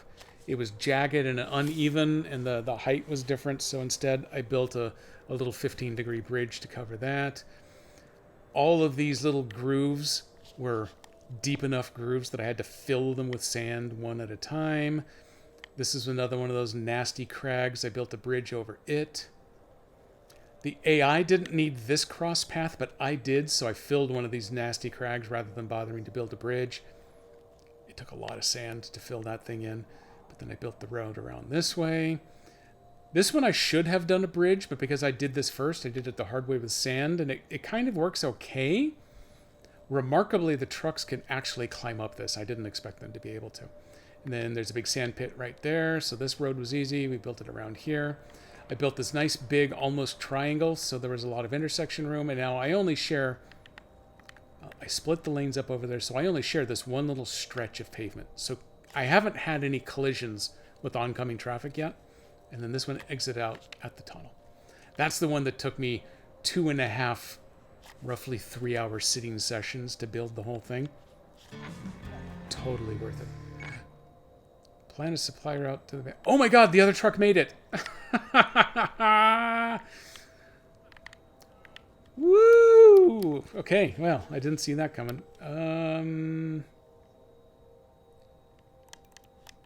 That one... Okay, that's the other one I wasn't planning on that still needs to go. What is this one? This one has only 4 more trucks to collect all of my winnings, and the first one is already underway. Okay, we're back to the mule. Technically, the trucks can tear up the road a little bit, but the 1.5 patch toned down how badly they churned up the mud and stuff. So these 4 might actually make it. I might not have to build that road out there, so we're gonna put a pin in that one for the time being. What's the... Oh, I got a new side mission. Deliver backup transformers to the power substation. So I want to deliver them there. And I'm picking them up over here. Yeah, the... Oop, change pages. The treasure box up here corresponds to the drop me here icon down there. So I got 2 of them. They need to go that far... Oh, there's some other mission that wants things up here now. Oh, okay, there's a radio tower there. Oh, and there is a radio tower there. I'm going to track that one. That might not be a bad one to work on here shortly.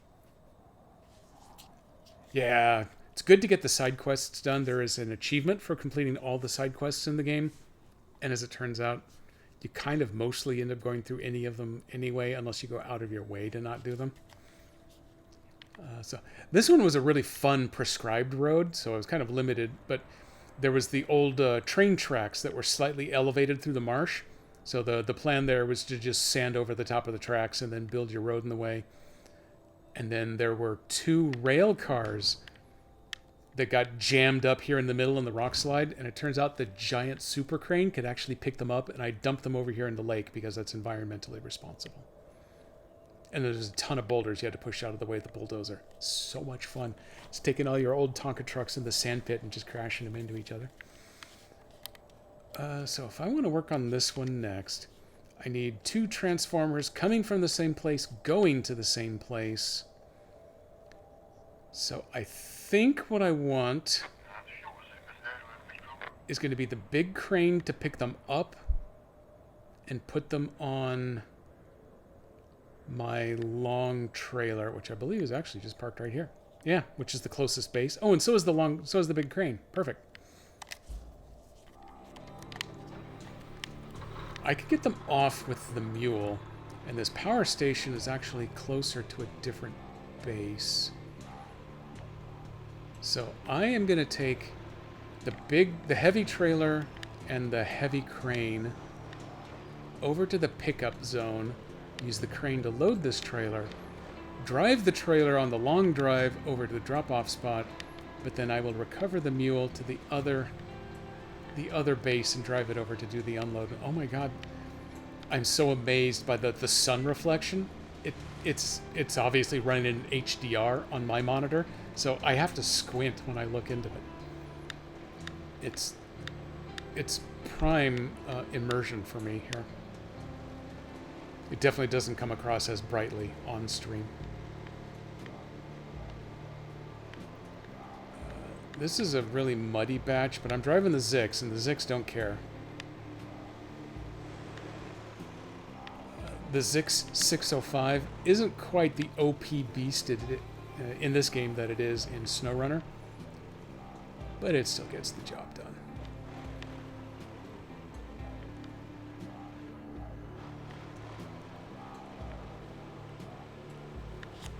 Actually, for the record, let me go double check that I read Master Jedi's note correctly. I'm going over here somewhere. Oh yeah, there's another one of those stars out there. Actually, two of them. It looks like Master Jedi will be getting. No, that's not where I thought I was going. Oh, it's because I had I had this other mission highlighted. Damn it. Okay, I need to get over somewhere different. Well, okay, poop sticks. I didn't want to drive here.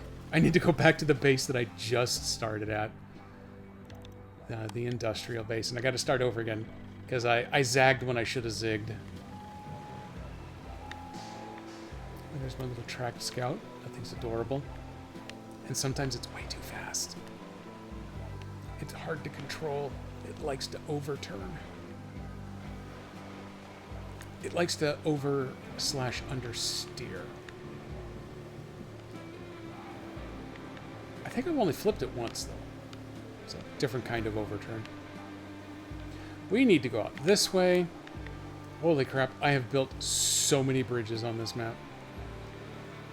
I think there is one wooden bridge that actually started in existence. Everything else I've had to build. That's one of the pipes that needs to be replaced. There's another one over there. So damn many pipes. There's a... Oops, something happened to that trailer. Oh well, too bad. It's not mine. Don't care.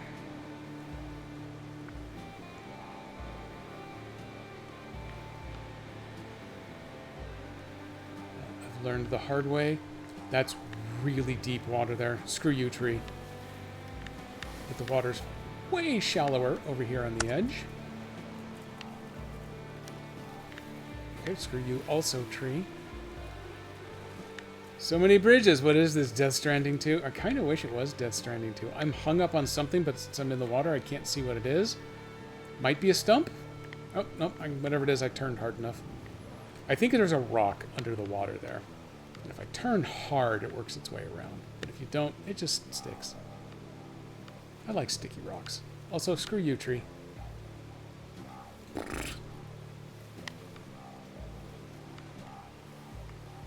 Here's the facility I want. Don't. Okay, I tried snagging the trailer, but I got away with it. Oh, what are you doing now? How are you digging into the mud here?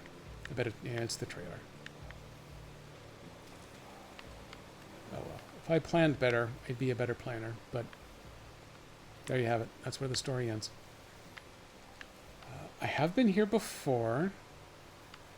That green lightsaber there is where there was another toy truck. That one took some figuring how to get to. It's not quite like the others. You couldn't just drive to it. There was there was this one trick that Oregon drivers used to reduce their insurance and collect toy trucks. And it felt pretty amazing when I figured out what the trick is. But then I forgot to turn off the little star. Okay, so we are back there. I got these gates open, but there's a lot of really heavy stuff in there that I don't think there was any other way back in there.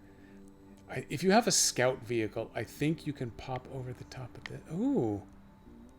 I should actually do that. If you've got a scout vehicle, you can pop over this, drive up here, and you can knock down some ramps and open that gate, but there's still no way this size truck is getting in. So I need the crane anyway to clear a bunch of this crap out in the middle here. I had my scout at the time, and it was not heavy enough to move any of this stuff in here. So I need to clean this out so I can open both sets of gates. Then I can drive around. The crane can put those on board, and then I can turn and burn. So I probably got myself totally sidetracked. Master Jedi is actually doing the old split and Uber, which often means Lyft, but sometimes means Uber. Kind of depends on the day. We tend to be a Lyft family around here for pricing and availability, as the combo actually as it works out. But I think she's going to share one with somebody else, so if they have a preference, she usually goes with that. So she is going to get that back to this side of town, which means I'll still need to go get her, but it means I get to do it a little bit later than normal. So we are guaranteed streaming through 5 now. Maybe a little longer. If I can get these 2 objects delivered, that would be a bonus. I got a long drive to actually get those transformers where they need to go. And now I'm going to be sidetracked by clearing the crap out of the foyer. So I may not be able to finish this one on stream. But we're going to give it the old college try. I can at least get the crap moved. I love moving crap. I wish I was honest and legitimate about that, because there's a lot of it in the garage that really needs to go.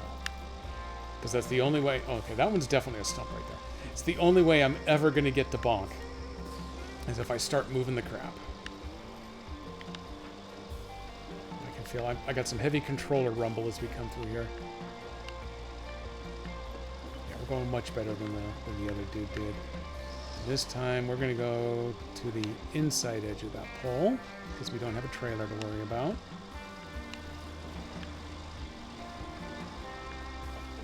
Somewhere around here. Oh, it's back over in that corner by those 2 orange trees back there. That's the ramp that you can drive up and over. You could probably move one of those mini cargo containers to drive in from that side as well. There's a lot of shortcuts built into especially the faux urban areas in here. It is the it's the SnowRunner motto here. If there's a will, there's a way. That's a bunch of containers you can move later. Oop, almost crashed in. Did crash into something, just not as hard as I was worried. I didn't flip, so I'm taking that as a bonus. That's a fun crane to play with.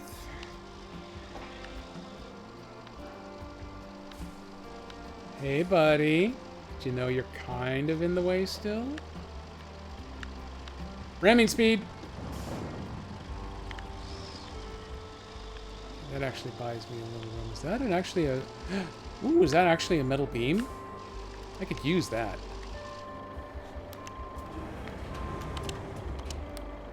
Oop. Let's get it to where it's all yellow. Can't get it to be all yellow because part of it is under the door there. There we go. Now I can pick it. Oh, why is the entire truck going crazy? It's because I got a pipe that I should not burst if I can avoid it.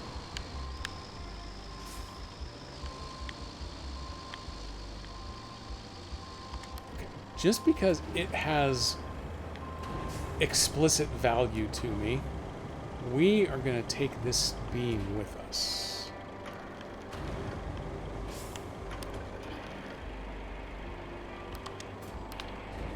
Honestly, I could probably have placed that a little bit better, but we'll worry about that more once I have got some transformers to actually put on there too. I'm way oversteered. There we go. Okay. Oh, I just squeezed under that. Oh, there's 2 more beams. I love access to extra beams. This is not a beam. This is just crap in the way. Why am I not lifting?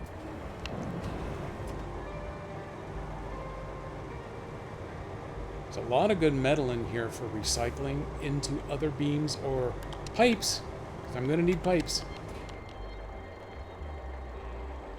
What is that? Oh, it's got a barrel. I don't need a barrel. Screw your barrel.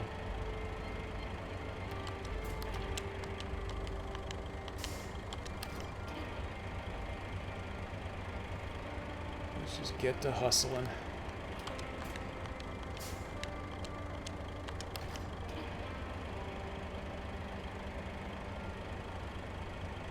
two beams up against the other gate, they're going to have value for me.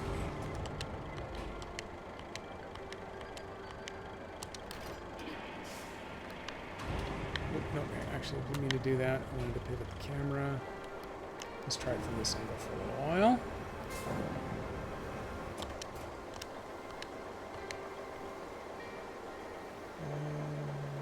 So we just hit. Oh, okay, no, it's still targeting two at a time.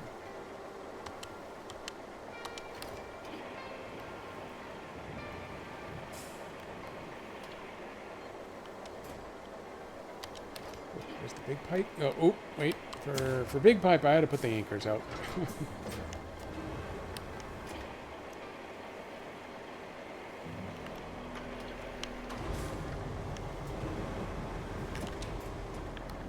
Send you over there farther.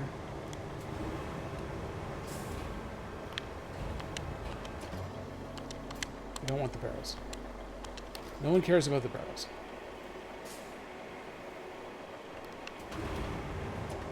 I had one instance where actually recycling the barrel was just enough to get me to the next piece of crap created that I needed. But normally it's not worth the bother.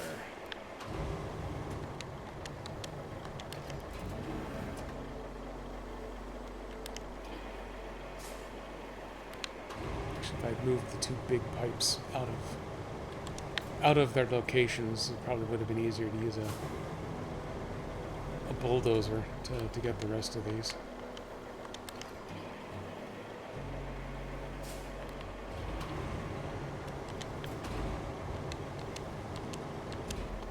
Hey, steel beam, we'll be back for you later.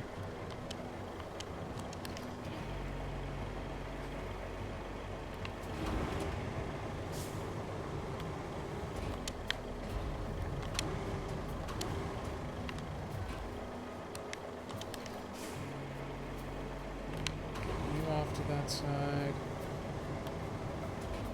Definitely want to get it clear and a straight path through so that I don't have to worry about any of my dumbass trucks managing to hang themselves up on something.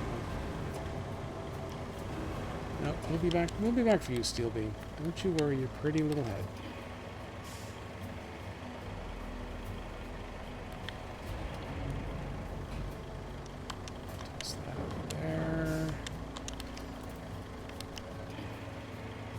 That right in front of my own truck. That's okay.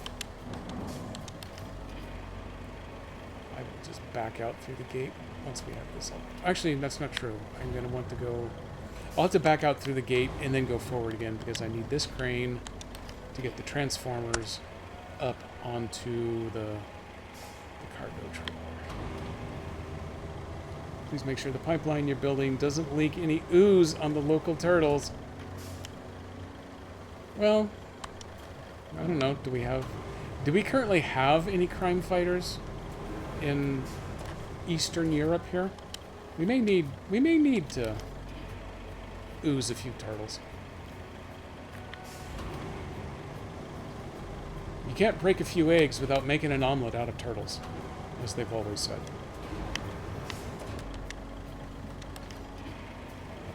I want to move this forward.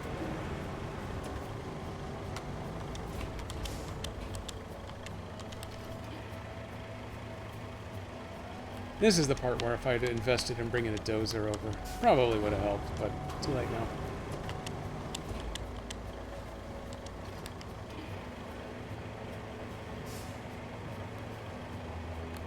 I feel violated having to actually move these 3 stupid barrels, but they're just enough in the way. Put a trailer tire on one of these things, and all of a sudden no one wants to move anymore. No one wants to work anymore.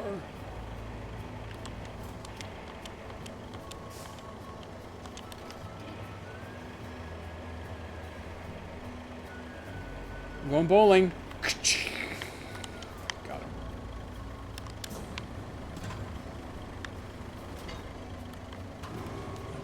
Let's lower that boom just a little bit, just in case.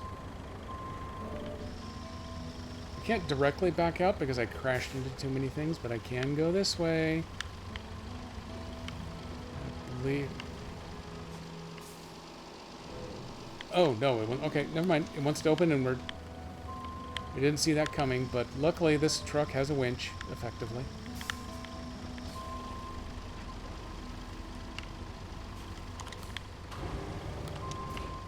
There we go.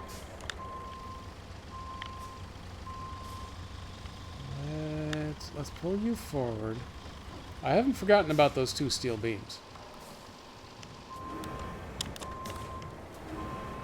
No, don't put the thing down literally on top of one of those beams. It just missed it, so we might still be able to do this.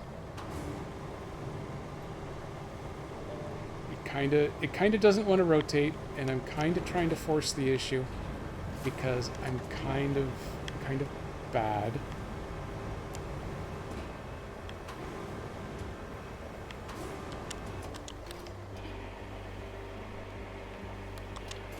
It was worth a try. Wait, change target. Change target. There you go. That's what I want.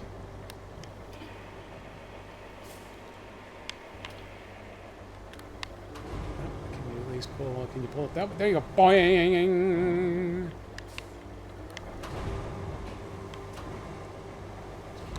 Back in. Need to go to 2-point mode.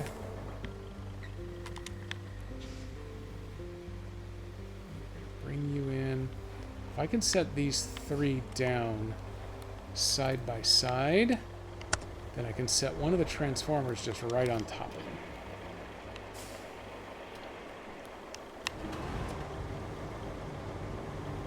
Oh, actually, boom! I finally discovered that you can change camera angle to the winch head.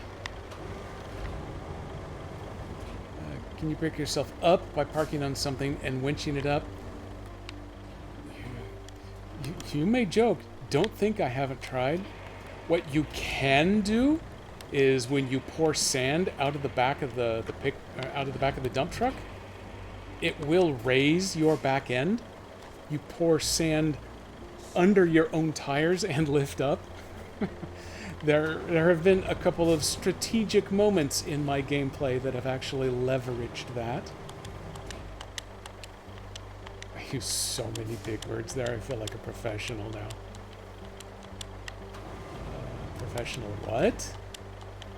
Don't know. Why can't I have that one? Give me that. There it is. Thank you.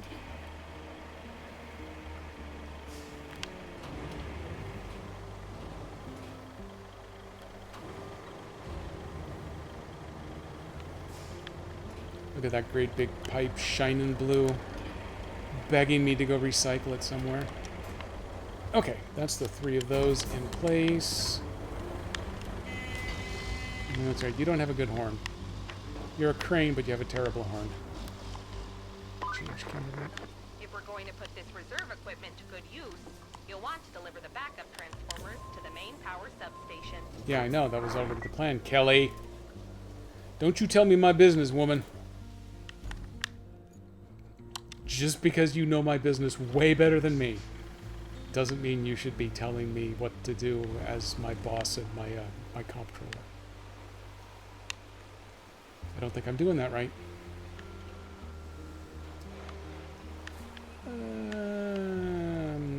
I'm questioning life choices again. Maybe if I push my way through to here. This might still do okay for loading up on the trailer. Yeah, this thing's got a nice long reach with that crane, so I'll probably do okay still.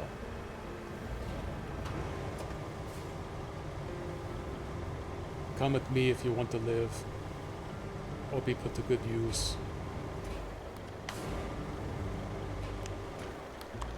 Change cameras. Yep, I am too far.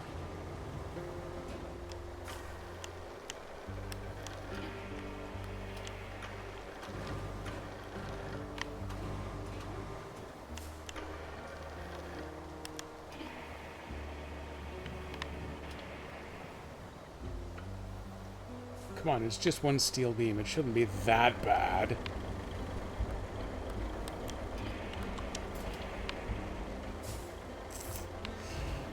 I'm gonna have to make corrections, aren't I? Why can't I just be correct the first time? Oh,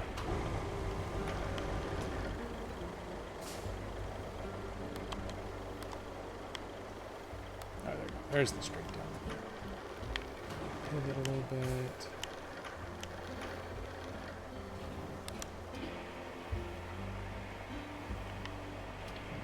See, that one's not as grapey.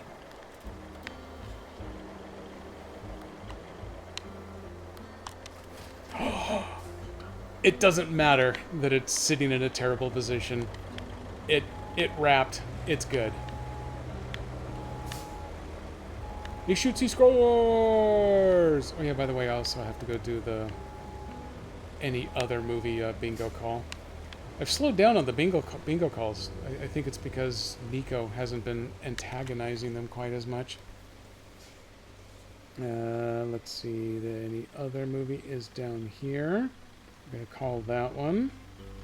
A route did fail after passing previously. I don't know exactly why, but it doesn't matter if it did it. So let me call that one. Oop! I called the wrong. So there was a freebie. It did do. Oh no! Wait, I take it back. It's done that thing where it's frozen up, and I got to relaunch the stupid, miserable Twitch app in order for the plug-in there to count. Wait, let's tap there. Now I scroll down. Okay, AI route fails. There it is. Any other movie? We got that one. Oh, I did Dead or Alive, You're Coming With Me, so let's do that one. I actually don't have anything to complain about on the weekend. It's the opposite this time around. Since that truck is just waiting to drive and will wait forever. Let me give you a free redeem here.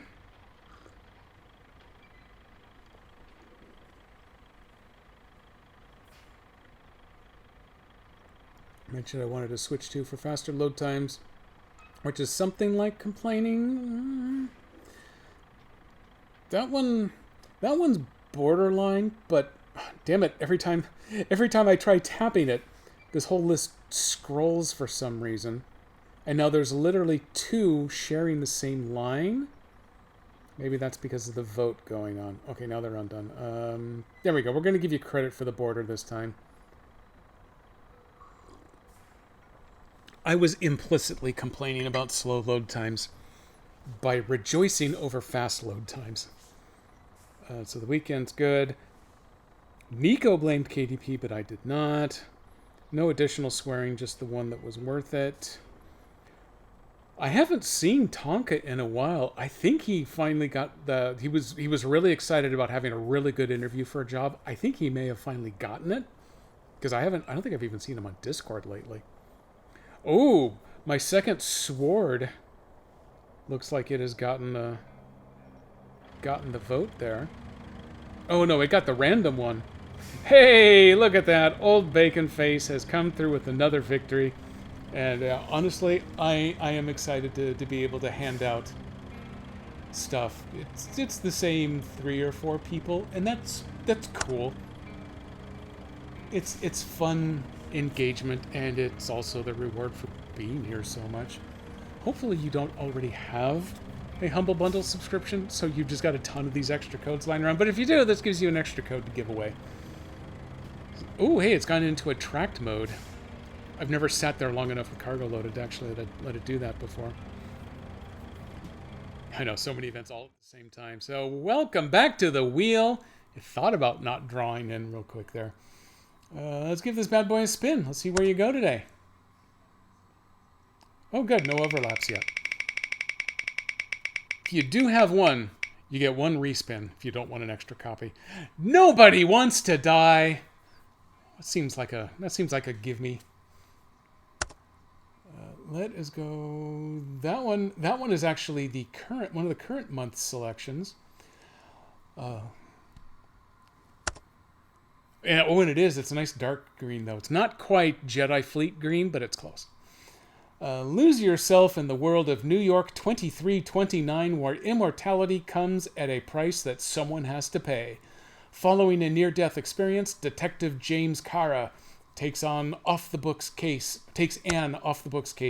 for his chief, with only the help of a young police liaison, Sarah Kai, to assist him. Time reveals all as they risk everything in pursuit of a killer, uncovering the dark secrets of the city elite. It looks like this is a first person with noir immersion. This actually looks kind of cool. What's the game I'm thinking of? Dan played this a bunch sporadically on his stream. It's the kind where everyone is taking the drug that makes them see everything is real happy and all of the bobbies are nice and delightful, but then when you stop taking the drug, you see evil things. It kind of has that feel to it, just without the bobbies that look like clowns. So let's see, let me get you. Oh man, countries A through I are forbidden. Let me grab a copy of that. Nope, I didn't mean to launch that. That's okay. It'll just idle in the background. Oh, look at that old bacon face. You are the top of the DM list.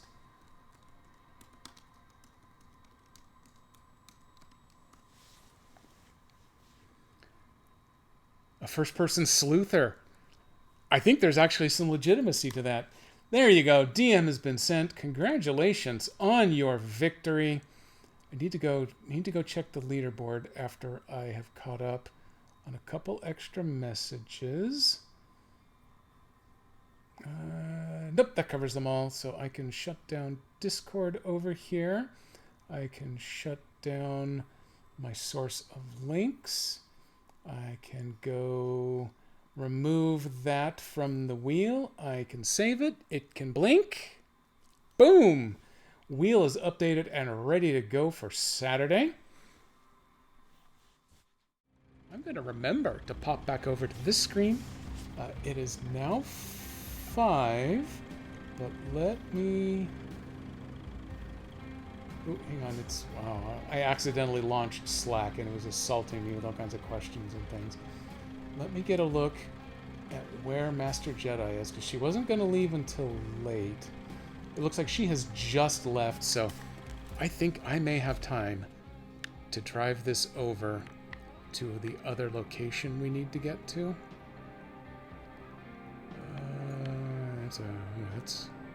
I only have to go halfway across the map. So if I come through here, I take the good road. Yeah, since I'm on the big truck, we're going to kind of try to stick to the partly repaved sections, just to add a little speed to this process. That's okay. It got hooked up a little on the wall, but we just drove faster and it came off. It's perfect. It's just the way it needs to go. Let's go get this bad boy. Oh, this one doesn't have a horn. That's right. I have a couple trucks that actually don't have horns, and that makes me cry sometimes, like now, but we're just going to have to go without it. Also, some of the horns on these are really quiet, and some are adequately loud. It's a real mixed bag in this game. With their first quality of life patch, they're going to add the ability to actually turn off an engine. When they add hard mode, they're actually going to add fuel consumption to the vehicles themselves rather than just the purple icon that deals with teleporting your vehicles.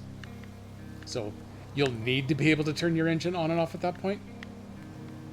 Okay, I wasn't watching in 3D very well, so I totally screwed up placing this trailer. Let's go back the other way then instead. And now I'm also kind of caught in the mud. That's making this way harder than it really needs to be. Just pivot the cab. There we go.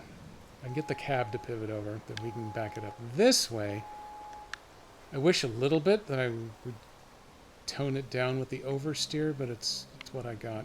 Just pull it through. It won't mind. Damn it.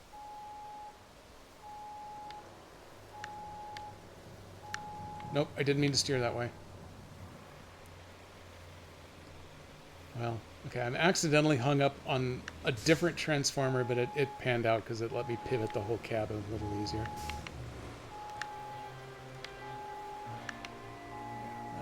We are just going to go to the other side of this pole. It'll be good. The agency's commissioner did not wish us a happy holiday regarding tomorrow for some unknown reason.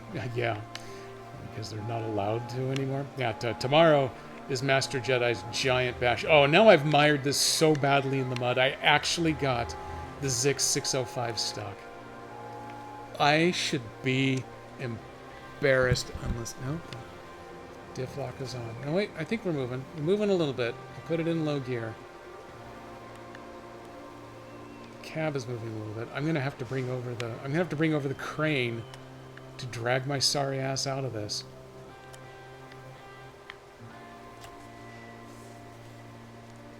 Oh, this is... Oh, not only is this embarrassing, but this is also... Yeah, okay. I'm just gonna call it there. I'm gonna go grab the crane. But this is also... Gets stuck and has to recover. Since I'm carrying cargo, I cannot recover, otherwise I will lose it. But this does fall under the technical qualification of requiring recovery. It's just not... It's recovery with a lowercase r, not an uppercase r. It's a vehicle recovery rather than a garage recovery. Oh my god, that hiccup almost ended me. Yep. Stuck in the muck. Oh, and it's a good thing I cleared that out entirely because there's another set of yellow doors, which means someone's going to want to do an AI delivery here at some point. So I needed this as a nice clear path right through here. Boom. Super clear. And no, I'm not going to fill that puddle with sand. If the AI truck can't get through that, then it's just not going to get to it.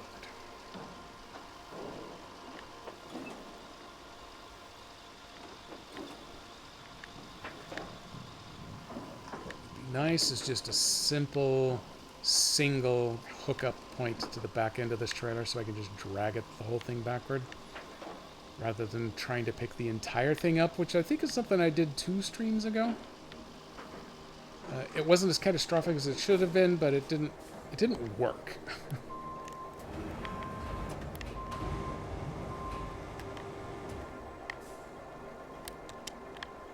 Oh, perfect. Exactly what I needed. Grab and pull. I know that other one's heavy, but you can do it. You can do it. You might be able to do it. I don't know if you can do it, but you're trying.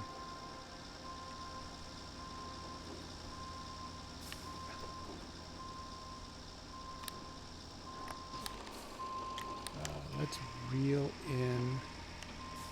Oh, I gotta do it this way. There we go. In reverse and reeling in at the same time. That's pulling him this way.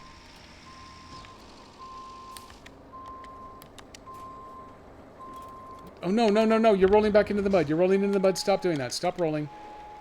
There we go. Okay. Don't stick too close to that tower, or that pole, because that's what got us into trouble the first time.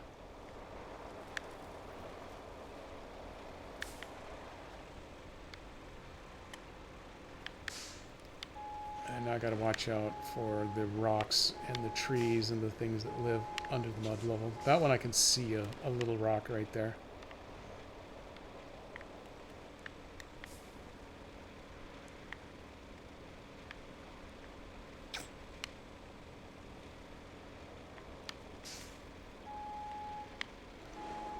Okay, plan C? Maybe D? I'm not sure exactly where I am yet. We're gonna go a little farther afield here where the crossing is narrower. I really want that tree to die. Thank you.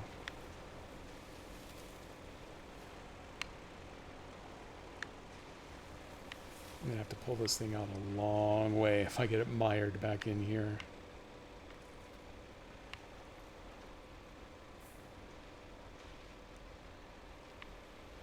I think the long wheelbase is taking advantage of a couple of small dry spots. Just enough to kind of get it through there. I would like to go up high against this stump which also keeps me out of the extra muddy. KDP! Look at that. Since I'm going late today, I gave you enough time to actually show up, and I'm going to get caught on that stupid stump, aren't I? Damn that stump, KDP. I need you to dam it for me. Because it looks like I may not be able to dam it on my own. But if I can mow it down with this big heavy truck, I'm going to take advantage of that. Welcome in, KDP. Always super excited to see you here. Nico came in, got himself TTS banned earlier, so I assume he's gone to work in the yard now, so he's already out. Old Bacon Face has won the bingo for the day, but I forgot to check the leaderboard. Let me see if I can manage to pull that off while I'm also driving. I'm texting and driving, everybody. Old Bacon Face with a commanding lead over the Bardic one now, who is busy finding paths. KDP still holding that lead over Nico. And Nico with the slimmest of margins over Vicky B. I need you to leave that stump. Oh, it has a body under it? Well, I think I just tore everything up. But that's okay. These big, heavy tires just ground everything to a pulp, so the cops won't be able to identify any of it.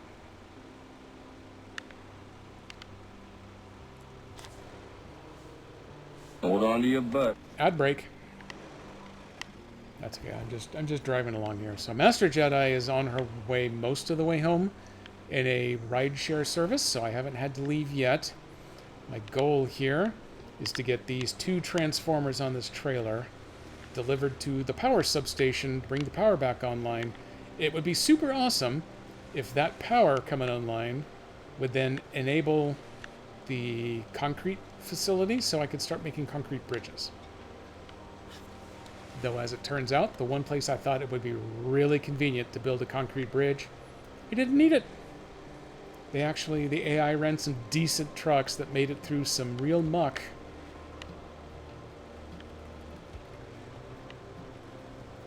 But eventually, one of them will tear it up just a little too much, and then I will have to. Then I'll have to at least put in the bridge over the water gap that it's trying to trudge through.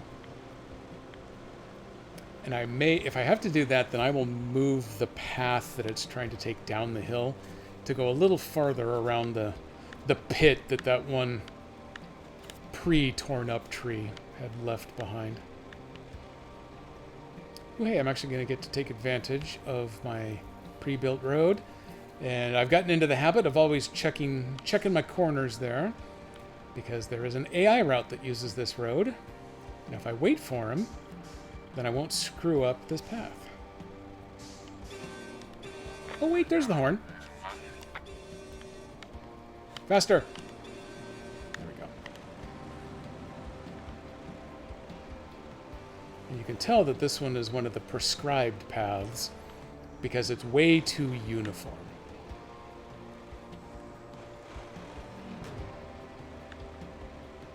Especially with the sand distribution. So no matter what you do to put this road in, it just snaps to looking like this. I think I have noticed that using the better paver, you actually have a slightly wider unrolled asphalt border on either side of the rolled section, but it doesn't roll it as wide as I can do it when I do it manually. So even if I try to do it manually, it won't go the full width.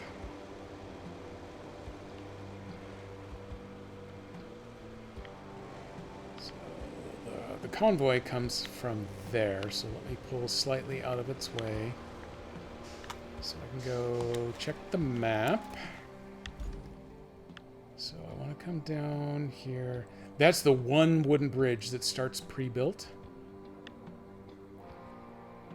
So yeah, I want to run down, I want to cross that bridge, and then when I get to the end of the road, as my Nava computer in my car likes to say, then I just need to turn. Oh, actually, I'm a lot closer to this than I thought I was going to be. Well, bitchin'-rific! Do another drop as long as we're here.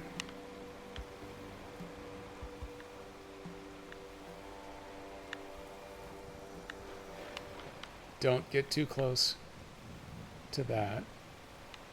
Thank you. Okay, I feel a little embarrassed, but I've already kind of forgotten which path I need to take. I think I need to go down this side. Oh yeah, it's getting a little stuttery there. And I don't think that's just frame rate. I think that's the way that it's drawing per frame. It gets a little confused sometimes. Yeah, there's the bridge. This is the way I want to go. You can go the other way, but it's muddier, so this way's faster. I have found that when you've got the big cargoes on the back with the really complicated strap-down processes like that, that the animation starts to stutter some as you drive along. And I think it depends on what's underneath you, whether it's bridge or a mix of mud and dirt, or there's a whole bunch of things. Someone put a power line right there. I'm going to drive over it. But it's slightly different than the frame rate stutter you get when it's doing a save. Okay, it comes with so many rules. Hey, look at me, I landed. I believe that is the first one of the day. Let me go check. Yep, that is the first one of the day. There's another bingo event called. Still do not have a bingo of my own, but that's fine. Nope, one over there. We're going to do another quick check. Oh, yeah, look at me. That was actually the end of the road where I had to turn. And then I just followed on around into the power substation. But then before I can end the mission, I have to go get something with a crane to take these off and put them in their delivery positions. There's a cute trick where you can park this in the spot where they need to go. Oh yeah, it's doing the super stutter. You can park this in the position that they need to go into and then recover the truck, and that'll cause the equipment to just drop right there. Can I just plow through any of these gates? Probably not, but I'm going to try. Ooh. The big one you can't, but the little one you can. Nice.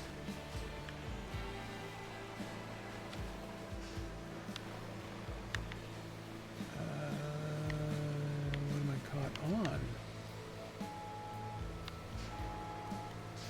Oh, there's a couple of little metal things, so I just need to stick to this side. Now I think I crashed into that fence. That fence probably isn't going to break down. There's a bunch of metal recyclable stuff there, so I need to go get a crane.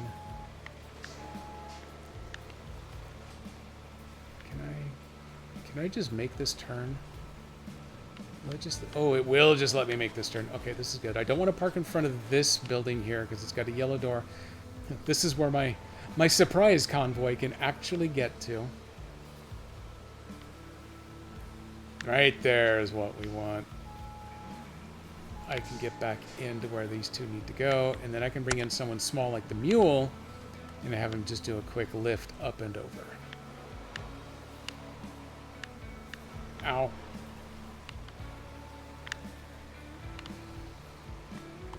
Boom, park it up, unwrap it, and then this is my nearest. That's my nearest base, but where is my mule?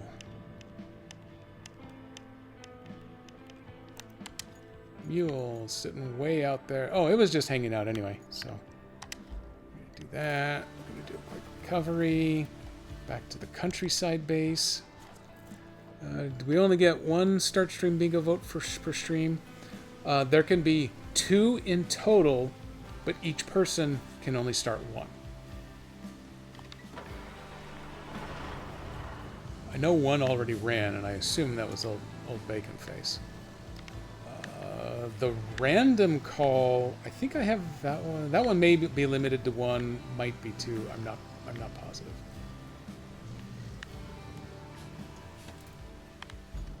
What's the easiest way to get there?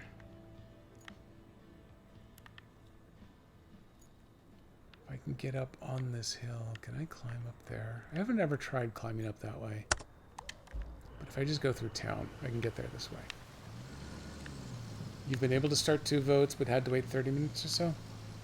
I may only have them limited per stream then. But I know that they do have a time, they have a cooldown timer on them.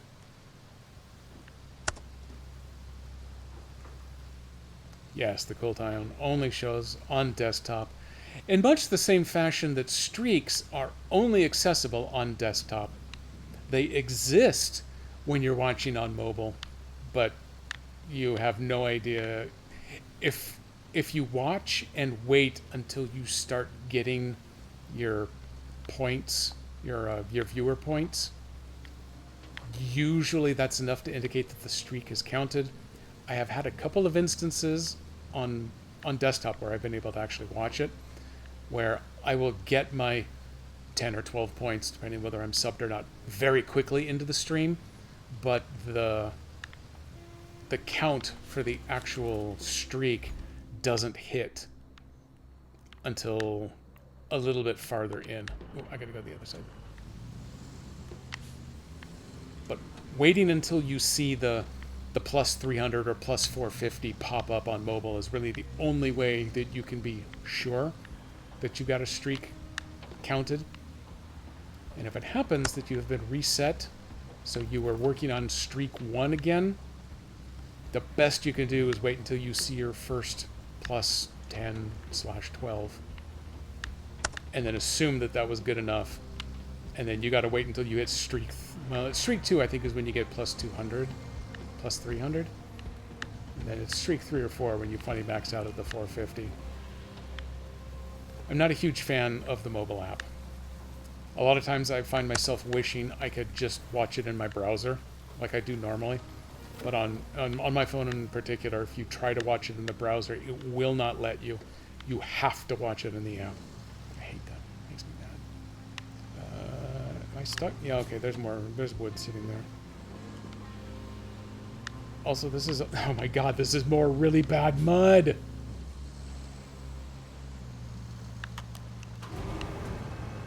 Is there something that I can winch to? Is there something that I can crane to? I've got my all wheel and everything cranked up. My diff lock. I was saying something about being made really sad. I can move forward and backward a little bit. Oh, I know the other thing that sometimes helps.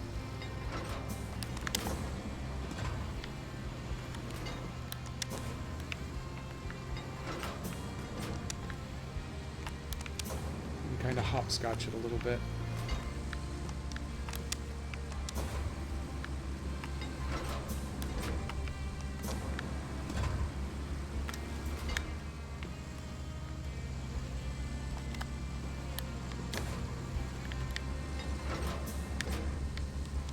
Yep, I made it forward. Oh, oh, oh, oh! Why did it stop? Why did it stop moving?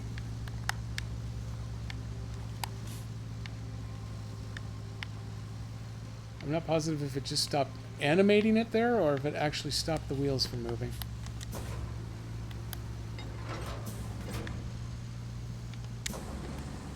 I think it's just occasionally taking a break from animating it. Oh, look at that! Let me come out of low gear.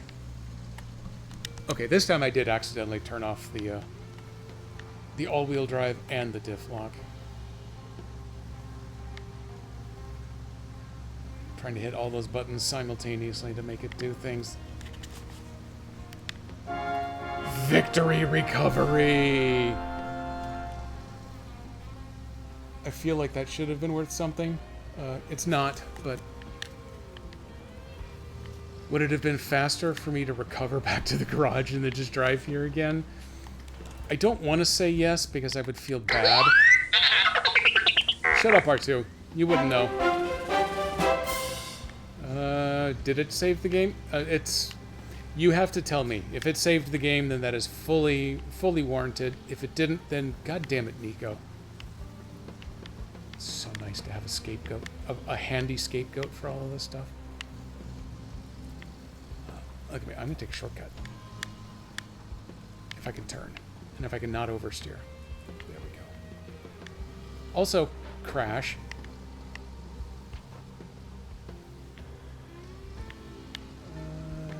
Nope, that's the solid fence. No, I couldn't decide which way to turn, so I just didn't. And I had a friend who did that once with his real car on a real hillside drive.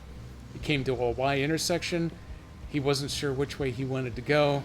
He wasn't paying attention to things like brakes, so he hit the sign that warned you that it was a Y split, and then he hit the big rock that they had put right behind the sign, just in case anyone was stupid enough to crash through the sign. So he tested that out for them. It validated. Stop getting caught on the hitboxes on that fence. You're not actually touching them.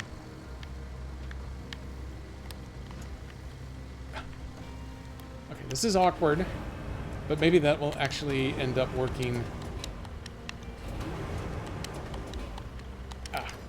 as the rough equivalent of an anchor out, so that I won't tip sideways.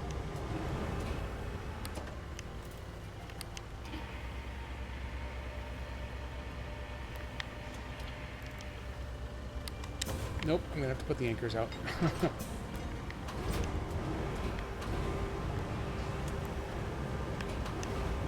Oh, it was caught on the basically the awning over there. Nope. We are gonna need to do a better job of positioning here because this ain't doing it. Sitting partially on the concrete slab here has put me at a funny angle, and for some reason that's making the anchors even worse. Also, please don't try picking up the entire rig.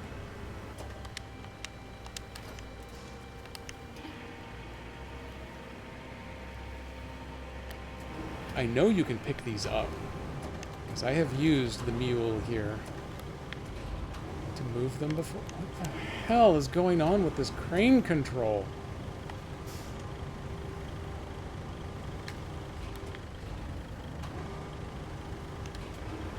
I think I've got some buttons sticking together over here now.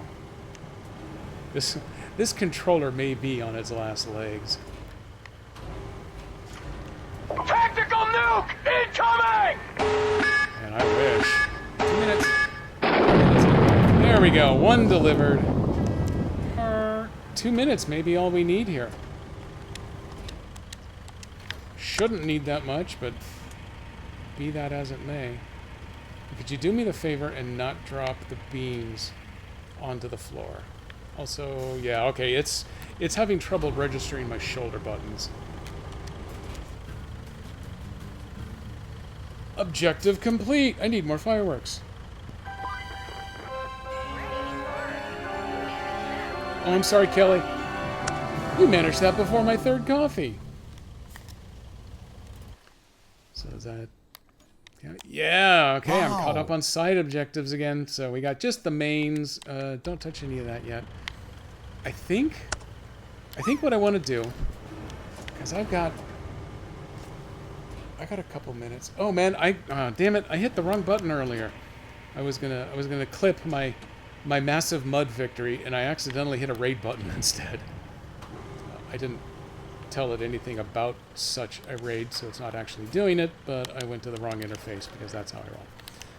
I do have this extra moment available, so I'm gonna move these into this truck, so that I can take these back to my home base to put them in my storage to be used later. And then I can just recover the long boy somewhere useful for later. Let's put him back to the industrial base for now, because I think we've got more work to do over there coming up. And then if I take control, he's over main power substation. That's where he is. Boom, there he is. I will have to drive him back into town in order to go deliver those beams to where they need to go. But this is the perfect opportunity to get us wrapped up. Let me check on Master Jedi's location. I've probably waited a little too long, but she enjoys hanging out. Oh no, she's only just now getting to the South Waterfront. Oh, that's right. They were sharing a ride, so it took her longer. Perfect. Perfect timing. She's on the South Waterfront now, so she should just be heading up the hill to get to the train station where I'm going to go pick her up.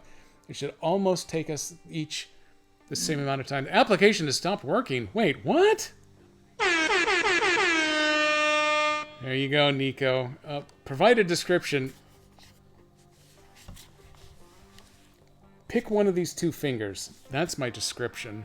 How do I make it close?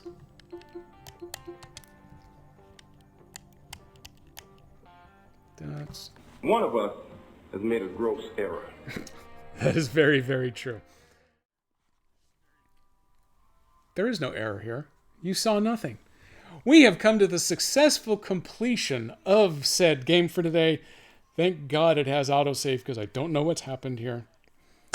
With any luck, it saved before trying to go back to the hub, and then it just crashed while going to the hub, but I wasn't looking that direction at the time. Nico broke it. You know what? KDP broke this one. This is all KDP's fault. Oh, did that already get called? Was that the vote or a random one? Oh, I guess if I turn off the filter, then it will show me all of these. Oh, You know, sometimes I amaze KDP myself. getting blamed was already called. I'm deeply sorry about that. So thank you, everybody, for coming along. Very happy I actually got to do my Wednesday stream during my regular Wednesday time and everything. Oh, you voted for blaming KDP? Perfect. Everyone should.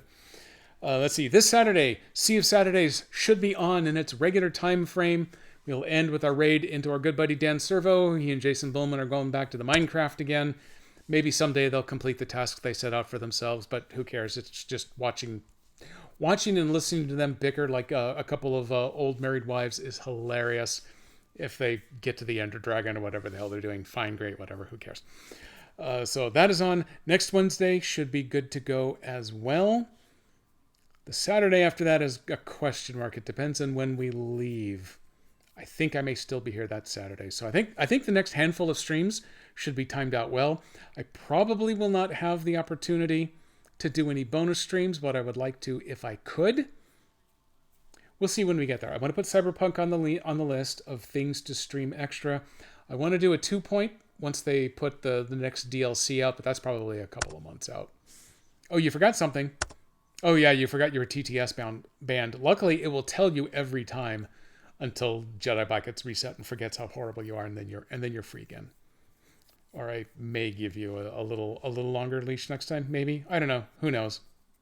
So yeah, we're done here for today.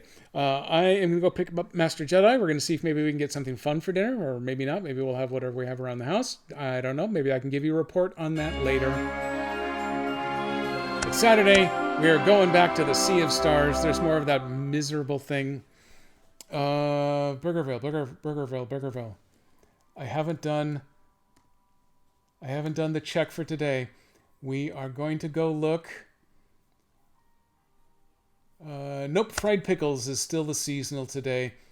We haven't gotten back to waffle fries or truffle fries or any of the other, or the onion rings or any of that good stuff yet. So not today, but I will keep an eye on that. Let me play you a little music. Let me go look real quick just to see if there's anyone I follow who is doing a stream right now that we actually could raid, since I accidentally have that screen up in the first place.